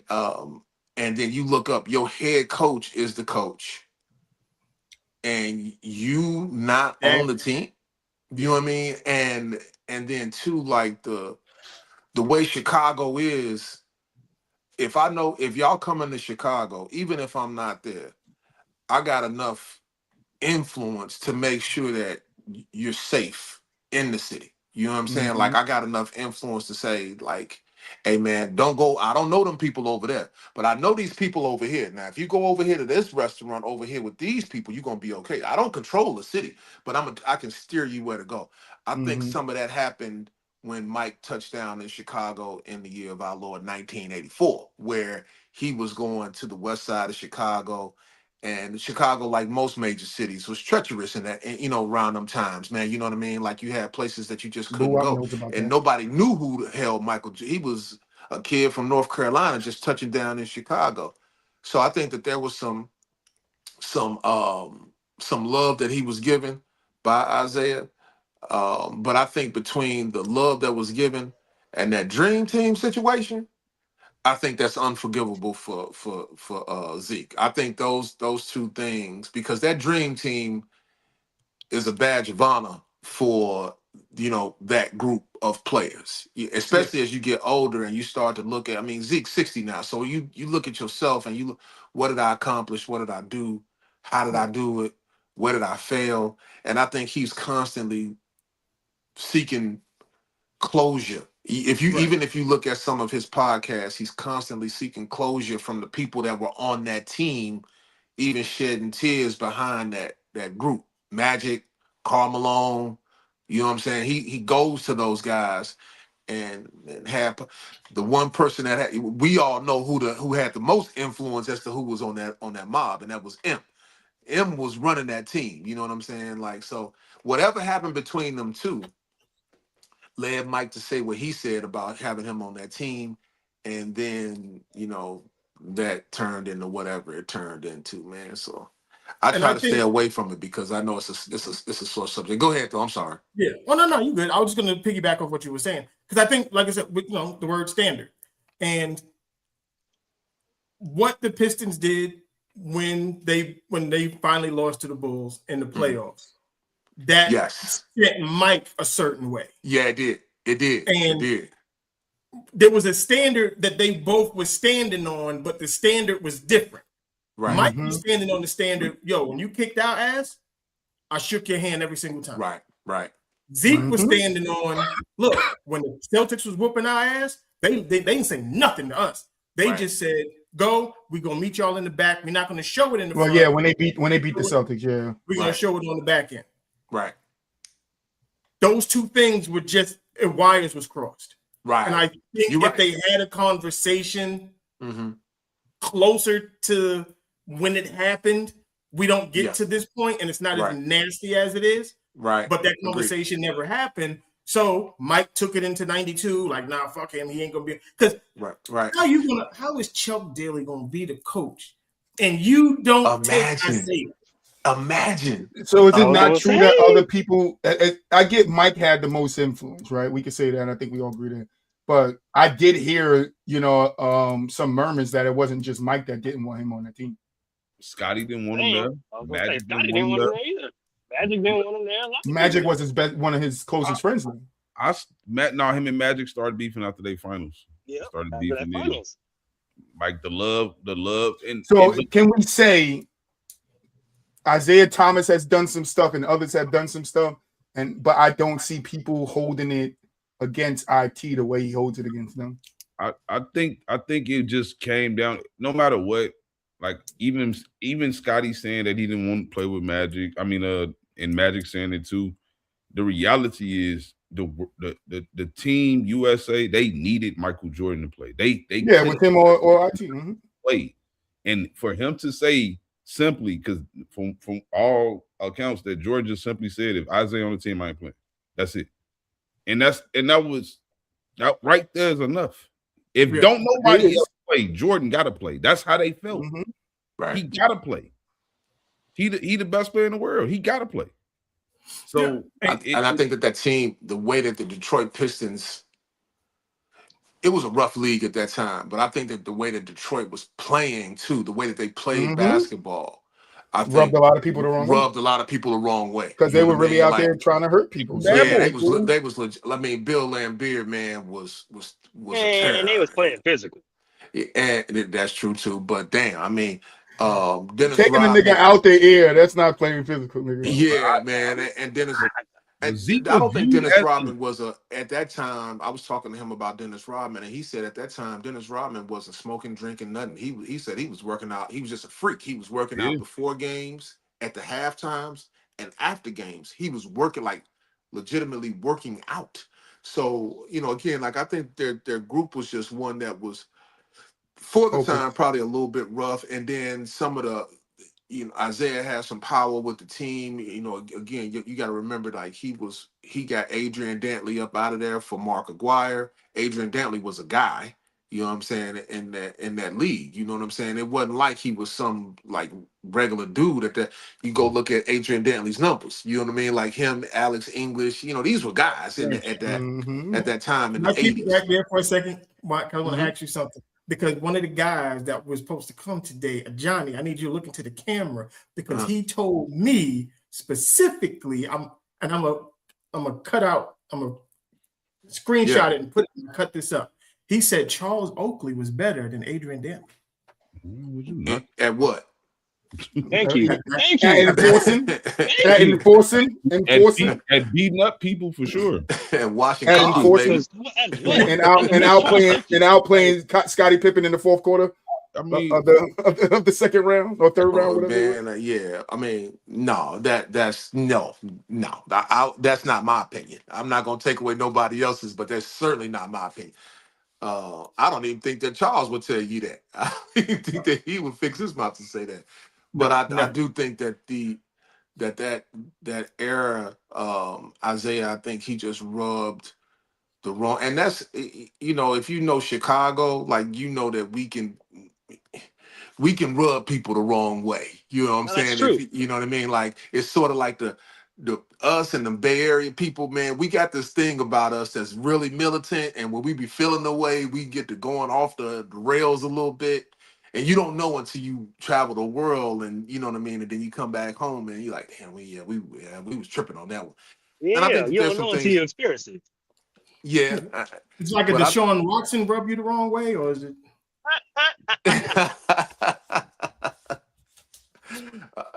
Yeah, man, I don't. Like I said, not that way. I don't know about that. He might have been a little too sensual. Yeah, I think that again, if you guys could talk to Isaiah, I think that there's a lot of things that he would say that are cause for pause. But at the same time, there's two sides to every story. Tell him to come on up. Yeah, man. It's two sides to every story, man. Yeah, it's two sides to every story. 100%. I'm gonna judge it like this, man. I don't want to be nasty. Like, I just still think a lot of it's tough because, if I'm not mistaken, Isaiah was drafted in 81, 3 years before Jordan. For a minute, when he would come to the city, he was getting the cheers. Right. You know what I'm saying? As a Piston, getting the cheers. I think that's a factor too. Chicago fans. I think that dramatically changed once Jordan arrived. It was like an overnight thing that he had to adjust to. That man stole my city. Yeah. And I do. I think I heard him say that one time.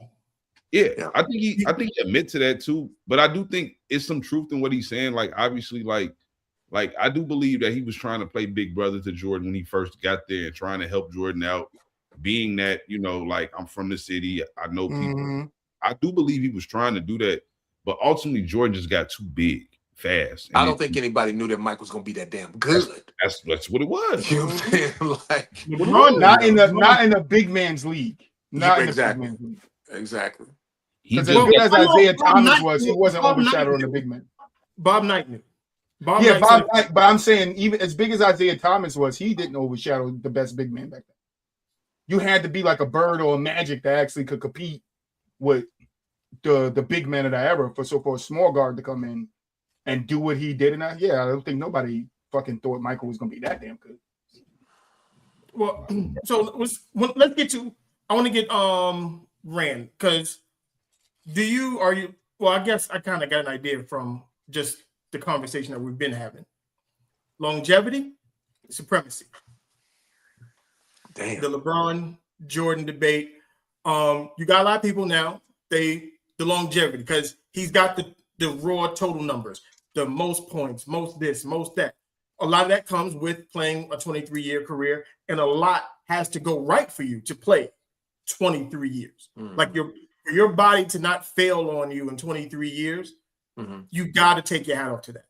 Right. And to continuously play, because we've seen guys play 20 years, but they don't play at the level we've seen LeBron play at. Man, I ain't gonna hold you. I like it, Mel. I liken it to music, right? Like, I think it's like when you have like an artist that drops like 3 classic albums, and then the next 7 are duds. We got to count the duds too. Now, I'm not saying that that's LeBron. You know what I mean? I'm just saying that Mike didn't have very much downtime in his career. You know what I mean? Early on, but not. That's the supremacy part. Like when people talk about dominance, when they say LeBron dominated, I don't think he dominated. I think he played well. He played consistent, but consistency doesn't equate to dominance all the time. Where you got a guy like Jordan in his 13 healthy seasons that he played, got 6 championships, right? 2 back-to-backs, and I think, and people when they say, "Well, Jordan got 6 rings," I keep trying to explain to people, you got to put that shit in the right context. It's 2 3-peats. Right. It's 2 and a break. Right. Yeah. And a break. Right. They say he quit, but I don't know. Even if he quit, you know how nasty you got to be to win 3 championships. Come back and win 3 more. Come back and win 3 more. They literally said that was something that's never been done before, which is the reason why a lot of people, even most NBA greats, consider Jordan the GOAT. Yeah, I mean, for me, I just think that when it comes to Mike, I try to be fair with LeBron. If I'm being quite honest, I don't consider either one of those guys the greatest player of all time. It's Kareem for me. You know what I mean? Like, I think he's the greatest player of all time. He's the third person name that you could throw in there. Yeah. Yeah, but those 3 players are the best players that you know that I've ever studied or seen, or whatever the case. I saw Mike and saw all of LeBron. But again, like, I think that LeBron's time in LA has not been as dominant as what the rest of his career has been, and he's been there for like 9 seasons. They've missed the playoffs a handful of times with him being in LA, which is a little bit weird to me too. And then this iteration, the last couple years, it's been more politics with him than it has been hooping. Like his son on the team, his agency coming out, with this, trade Austin Reeves, when Austin Reeves is low-key the second best player on that mob, in my opinion.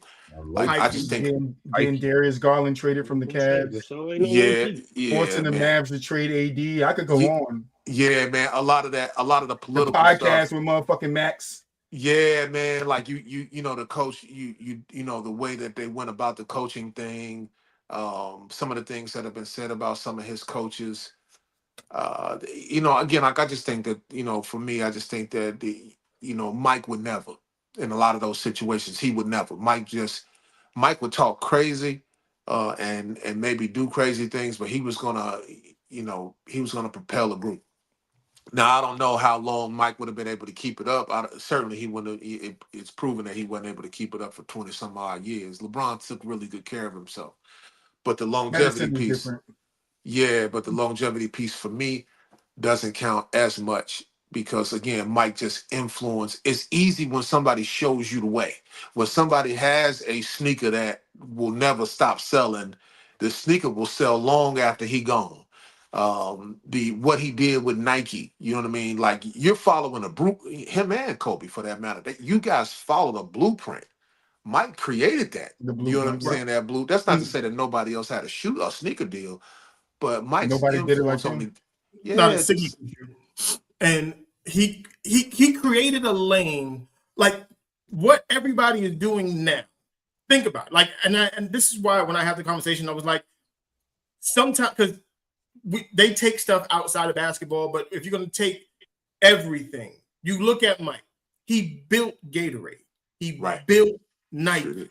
Yeah. He like those two things by themselves are massive. One man did that.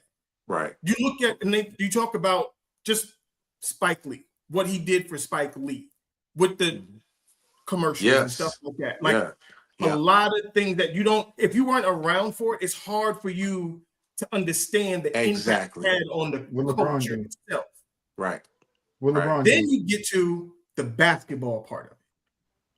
We never seen nothing like that. Right. It was that what he was doing on the basketball court, the way he captivated everything. I was talking, me and my cousin was having a conversation. Like, if you were born between 74 to like 95, 96, you witnessed everything in life. Like that was the best era of everything. Like, there was a point in time where Michael Jackson, Michael Jordan, and Mike Tyson ran the world. Yes, they did. Yes, they did. Eminem. Yes, they did. That would be 1991. And MJ and MT. Yeah, like so, and this, like I said, this is when you talk about the blueprint and the Mike is the standard. Like, get sneaker deals because of him. You get that Mike. The last 2 years of Mike's career in Chicago, everybody forgets he was only making $3 million before that. When the Bulls when they won 72 games, Mike was the 33rd highest paid player in the league. He's making $3 million a year. Right. And it wasn't until the league had to step in because Mike really didn't want the contract. What was they said that you're fucking up the CBA because other players were saying we need to make X amount of money. And they were just like, well, Mike ain't getting paid that. So why would we pay you that? Right. So the Bulls had to pay him the $30 million. Exactly. It was about time though. Plus he was worth it. But here's the thing though, like bro, like when it comes to this debate, and for me, bro, like I don't even want to talk about the off the court stuff because that's why I started off. I was like, I didn't want to talk about it, but go ahead. Because it's unfair at that point to me. Then like Jordan just obviously clears with the off the court shit because like because all LeBron got his Looney Tunes too. Yeah, Troy. Damn. He got more shit than that, Troy. God damn.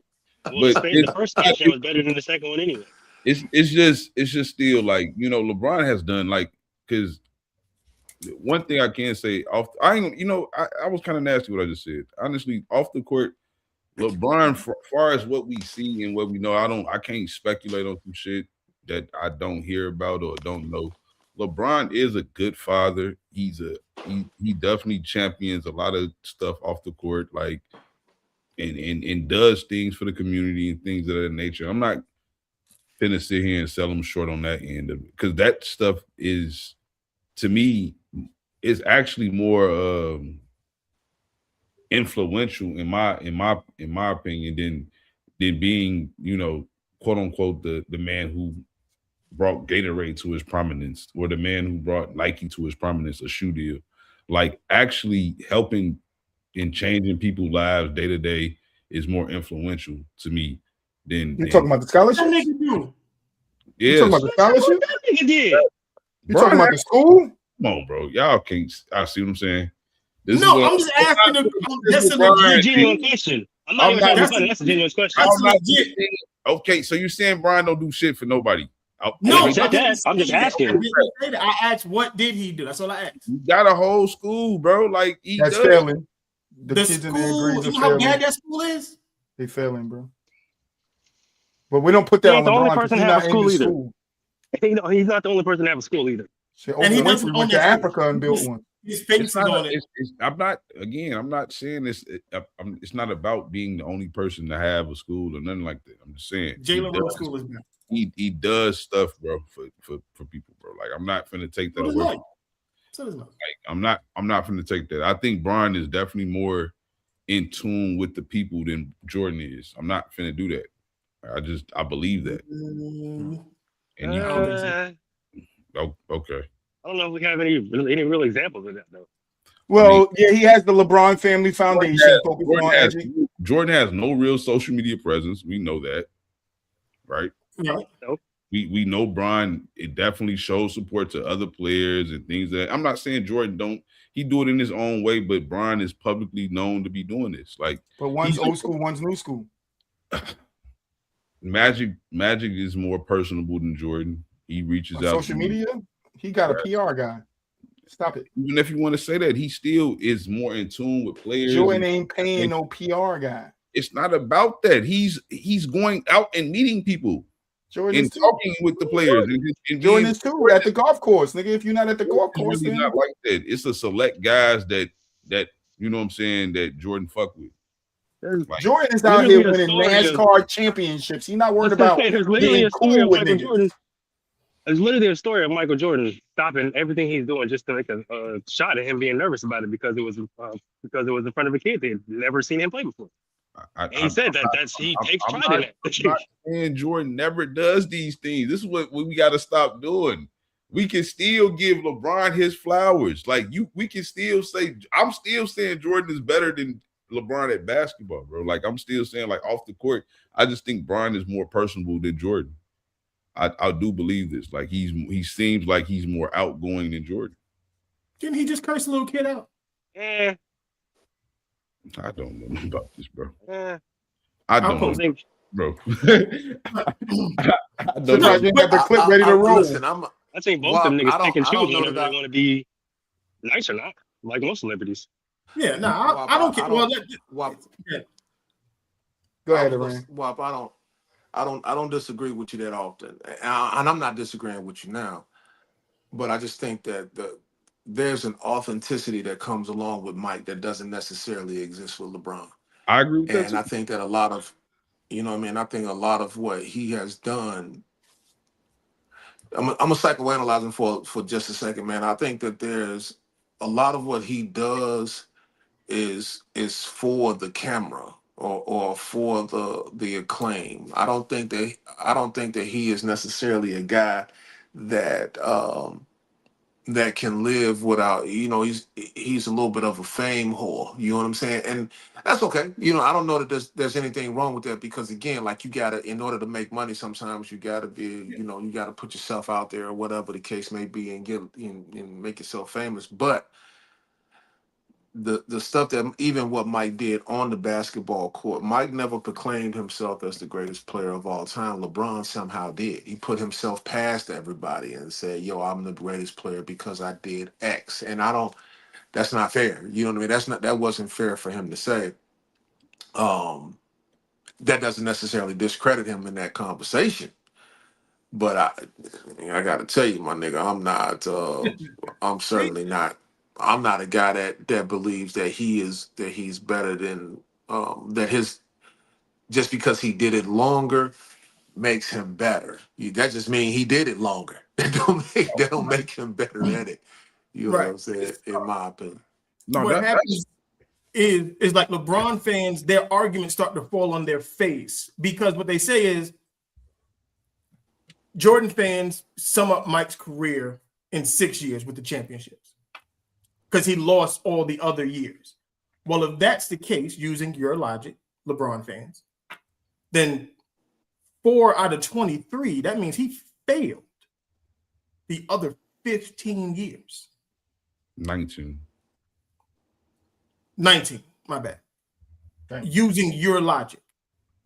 This is why I say standards have to exist when you're having these conversations. If you have no standards, this is what happens to you. And LeBron fans do this all the time. They change and move the goalposts based on who they're talking to. You know, the Nick Wrights of the world and the Shannon Sharps. Oh, well, what happened to the years before 91 when Jordan won the championship? He was losing in the playoffs. Well, LeBron was losing before he won in Miami too. You can't say, well, he went to 8 straight finals, but how many did he win though? We never knew how many finals Magic went to. We just knew how many Magic won. But here's the thing though, like even with Magic, I always looked at everything personally. And the thing about it is that like I never really wanted to bring up the fact that Magic always had Kareem for these rings. I only did it when people started penalizing Kobe for having Shaq. That's what made me start saying, well, do we ever say anything about Magic and Kareem? Like nobody ever did. Mm-hmm. Because when it still though, when it comes to for me with Jordan though, like at the end of the day, like I just believe the individual dominance, him changing the mystique around, like it was never a player like him to win the way he won ever. Like the way they said it, they rid him off. Like Jordan overachieved like a motherfucker. Mm-hmm. Nobody believed he was gonna be this good. Like this good is nobody believed he was gonna be this good. I'll only say the only person that is on the record for saying this is Bob Knight. Bob Knight. Yes, Bob Knight did say that, but I'm just saying, like the scouting report, he might be a great individual player, but nobody ever thought he was going to lead a team to a championship. No, they said you can't win a championship with a scoring guard. Exactly, and he changed the way people draft today because everybody looking for the next Jordan. You still, even though you know you probably ain't gonna find them, you hoping though, you praying. Ant-Man, Ant-Man. They finding some nice ass players around the way though, Shea. You're finding some nice players along the way. Even those guys, ain't nobody ever looked like Air Jordan. Nobody. No, not at all. But you're finding guys that could define themselves in the league, not to the standard of Jordan, but that separates themselves from the others that came before him. Not the greats that came before him, others that came before him. Air Jordan looked like a fucking like AI player. Like they're talking about changing the logo. He don't look real. The shit he was doing looked unreal. Like it looked like this shit was being made up as it was going on. It really was. He freestyling on these motherfuckers back then, bro. He was just doing whatever. Sticking the tongue out while dunking the ball is nasty because he wasn't worried about biting that shit off or nothing. No, and you got Mike was nuts because think about it. Like I know we talked about it before, but Mike was nuts.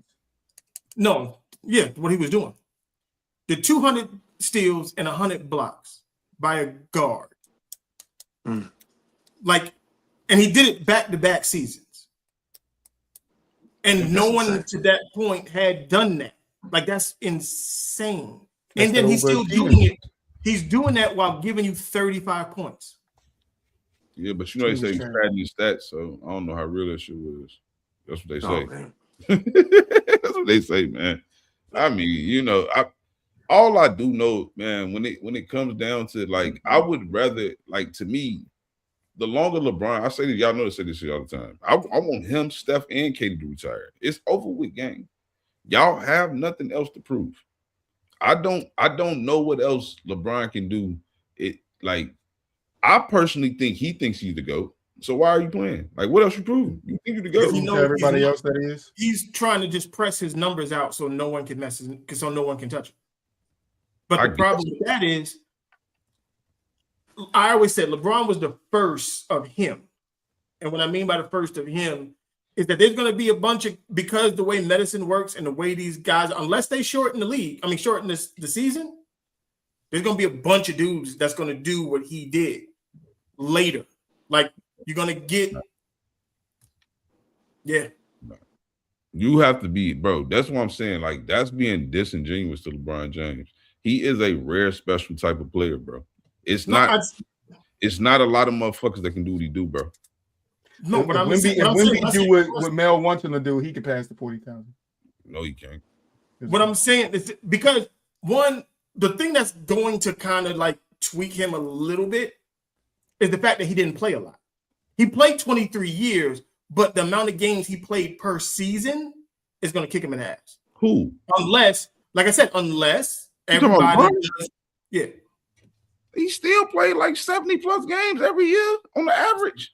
66. Man, I guarantee you Brian played 70 plus. But Mel, I don't know because niggas today not playing 66 games. That's what I'm saying. It just depends. It's not gonna be a bunch. I'm just saying you're gonna get somebody who's going to have the mentality to just go get it. I don't know because Bron came out when he was 18. Guys not coming out. But Bron has been that's part of why it's going to be hard to do because his durability is like part of his greatest gifts. The man is durable.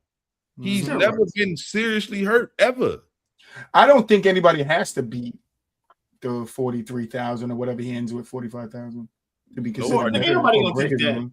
I don't think you have to be considered greater than him. It ain't about being. I'm talking about. I'm not touching those. No, but I'm just saying. You're going to have to be very fucking good and be very fucking healthy. Gang. That's like 35, 40 a night, like for 15, 16 seasons. And nobody's really playing that long now. Bro, Chris Paul played 20 seasons. We know he's not a scorer like Bron. Bro. He's the Chris Paul played 20 seasons. Where's he at in scoring? He like top 30, probably top. Yeah, but he was like a 17, 18 point scorer. Yeah, but longevity, like that's an accumulation. Like when you look at total points, that's an accumulation thing. So if you played a long career, like you're going to be up there at some point if you were good. That's just how that goes. That's my thing. That's just how that goes. Like, but when it comes to what LeBron is actually doing, you have to be really, really fucking good though. Like you're not just going to do it playing 20 years and you was okay. Like no, you'd have to be a superstar. You have to. Well, I mean, Curry only need technically 4,000 to do what? To get 30,000 to hit.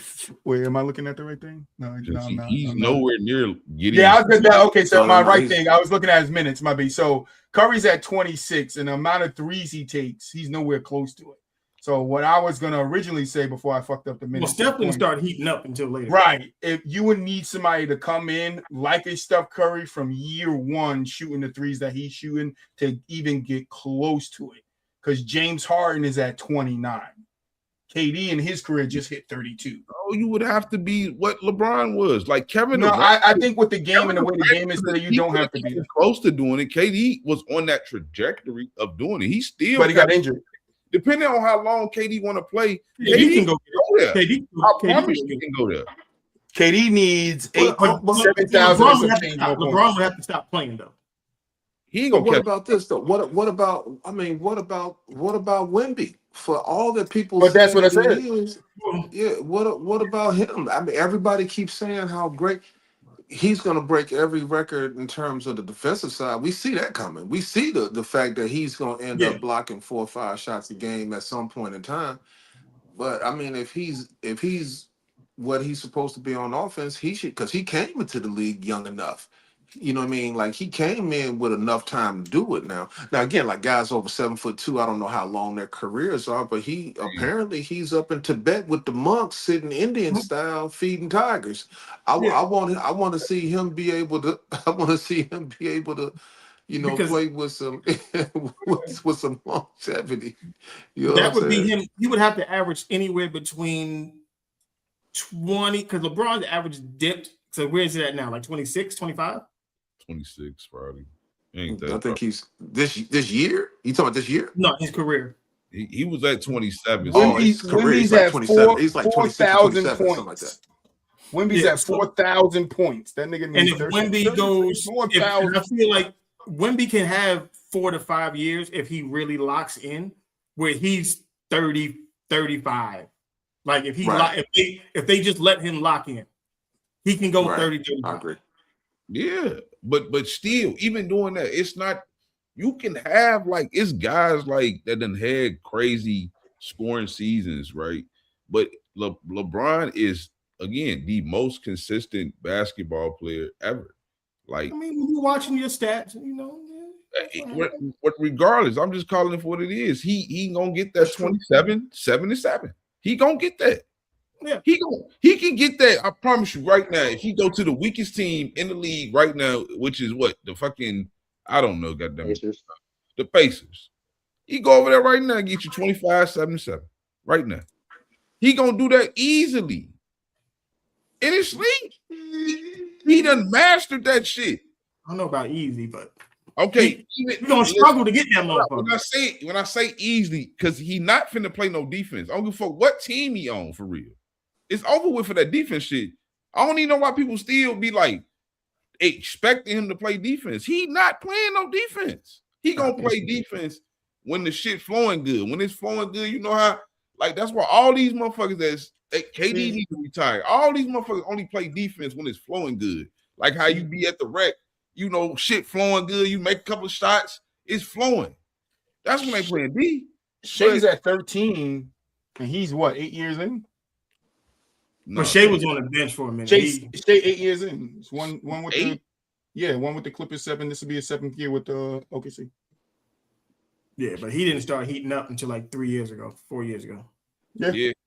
I mean, we get it. Some guys are gonna be late bloomers for us. But you got to come in. I think Kareem got to come in on the heat. Yeah, Kareem, Mike, and LeBron, they came in and immediately, they just hit the ground running. Yeah, the only person who didn't was Kobe, and that's because Kobe was nuts in between. Like after year 3, like you said, Kobe went crazy. Right. See, it's even worse for Joker because even with his triple 30s and him averaging 30 or dropping 30, he's only at 17 and he's played 11 years. His first 6 years, Joker wasn't Joker. Mm-hmm. Right. So that's what I'm saying. The numbers, I can see somebody 17 and 8, 9 guy. 17. Yeah, I can see somebody breaking a record, but they're gonna, to me, in this league, if this league stayed the way it is, they will have to come in hot shooting threes. At the bare minimum. Where's Ant-Man on that list? Where's Ant-Man currently? I can check. He probably like, and I think he got 10,000 though. But you gotta start out rookie year like Luka on that tier. Luka's on it. He's not gonna play long. I think he gonna break down. I don't see it. Like he don't have that. I think Luka's averaging what 27, 28. Shea's at 10,807. Ant or Shea? Ant. Sorry, Ant-Man is at 10,807. And this is what year? What year is this for him? 6. I mean, and then he would be my bet because I think he's going to play long enough, to do it. And I think he can stay consistent right around 26, 27 points a night. I think he can do that, but I don't know. I don't know that Luka's gonna flame out. You know what I mean? At some point in time, he's gonna flame out over maybe like the next. He'll probably have like another 4 seasons of being this good before he starts to. Giannis is at 21, 5, 31, 13 years in. Giannis only got about. He got started late too. He actually got started late too. 2 elite years left. Based off these injuries I'm seeing, I don't see Giannis having. He gonna get 25,000 more than likely because he gonna probably stretch it out. It's about 30, 35, 36. Because he 31 right now? Giannis like 31. Yeah, 31. I think well, maybe you're right about that. I love Giannis though. I ain't gonna hold you. If I was a GM, I would trade for Giannis. I definitely would trade for Giannis. Trae Young is at 12-5, 8 years. You said Trae Young. Yeah, I mean he shoots threes. You can stop right there. 12-5 with 8 years. So that's what I'm saying. I'm with Bua. It's gonna be hard to do because you gotta come out on some heater shit and just be a heater for like 10 years straight before your numbers even drop. Like even a little bit. Like you have to literally, bro. Like literally 10 years. Giannis been averaging 25 plus for just only his first 4 seasons. He didn't average 25 plus. After that, it's 26, 27, 29, 28, 29, 31, 30, 30. This is why I say the durability is deeper than that because how you accumulate points is total games played. Mm-hmm. Right? So if you're not playing a lot of games per season, that's going to hurt you on the totals. So Jordan, on the other hand, we know he was durable. 82 or 9 with 9. That's a great point. That's a great point. That's a great point. These guys are playing these games per year. They're getting these points. They're getting 2,300 points per season. I got you on that. That's fair. That's definitely that's fair. what, and that's another thing. That was I guess that would probably be the biggest thing is like when you look at like LeBron's total. I think LeBron only scored over 2,000 points like once or twice. Probably. Like once or twice. That's for sure. If you scoring over 2,000, you for sure averaging 30 plus. Yeah, if you scored 23,000 in 20 seasons, it's 4,600. Yeah, and Mike had a season where he scored 3,000 points. Jesus Christ. So I don't know who's scoring 20,000 a season. You mean 20? You mean 2,000? 2,000. You're 2,000. Sorry, 2,000 a season right now. Again, most of the time you have to be in that 28 to 30 point range. Ain't nobody playing that much, man. And you playing like 78, 80 games a year doing that. I mean, they're not doing that. If somebody go on a heater, they sitting out the next game. If Spo don't take Bam out another game for the rest of his career, he could do it. Man, that's crazy. That's crazy. You're not doing this, Bam Adebayo. I'm not doing it every game. Stop playing with Bam. I'm completely ignoring that. Yo, it's some college. I was being sarcastic. I was being sarcastic. I was being sarcastic. Yeah. Iowa beat. Hold on. Iowa beat who? Who they beat? Iowa beat Nebraska. Yeah, Iowa beat Nebraska. Purdue beat Texas. Yep, came back against Texas. Illinois beat Houston. Illinois beat Houston. Yes, they did. Yes, they That's did. great work. Well deserved too, because I didn't think Houston deserved to win that game. But Jay Williams said no Cinderella stories. Jay Williams is an idiot. He get fired.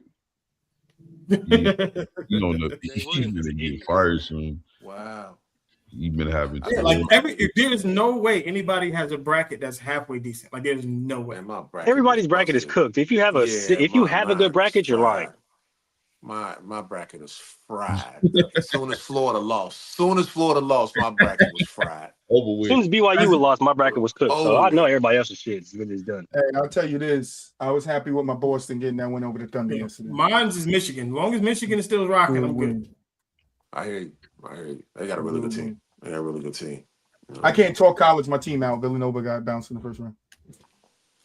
I'll tell you. All right. Well, we had 2 hours. We didn't get to everything we wanted to get to, but we only missed one thing. No, we actually didn't do that bad today. I didn't. No, but I really didn't dig into the LeBron Jordan the way I wanted to because we had really dope conversations. Like the first couple conversations was really, really good. So, man, I'll go ahead and finish it off for you. Mel's final thoughts about LeBron is fuck that nigga. He's trash. Basically, that's what it is. You know, that is Mel's thoughts. I tell you. I got my boy. I know exactly where he come in. I know what energy he coming with. Because anybody could be LeBron. All you got to do is miss some free throws. That's what. So you got to airball some free throws. My B, man.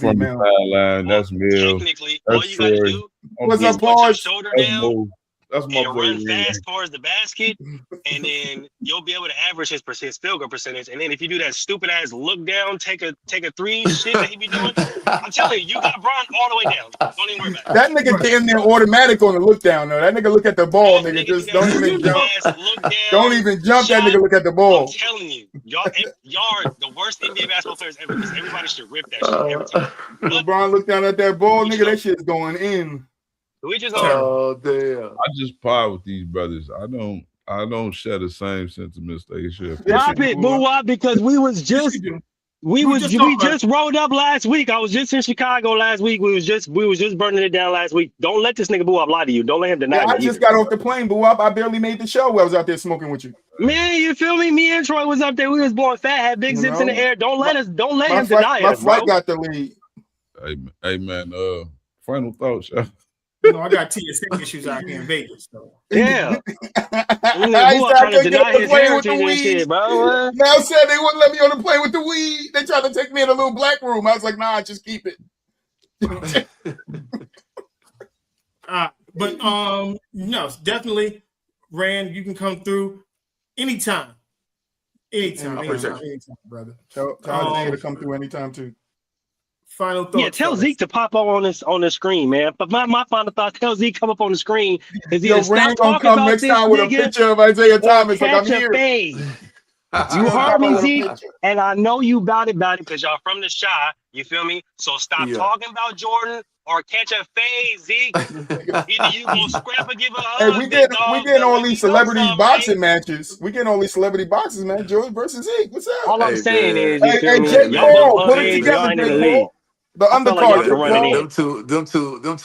Them two old guys need to sit down somewhere before somebody get hurt. Both of them go to sleep before 8 o'clock. You know what I'm saying? They need to sit down somewhere. But the fight at 9:30, the fighters did not show up. The fade is at 7:45. Them niggas will be in bed by 8 o'clock.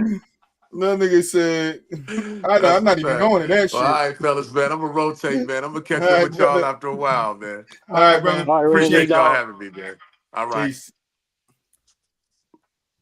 All right. Well, with that being said, Rand ran off.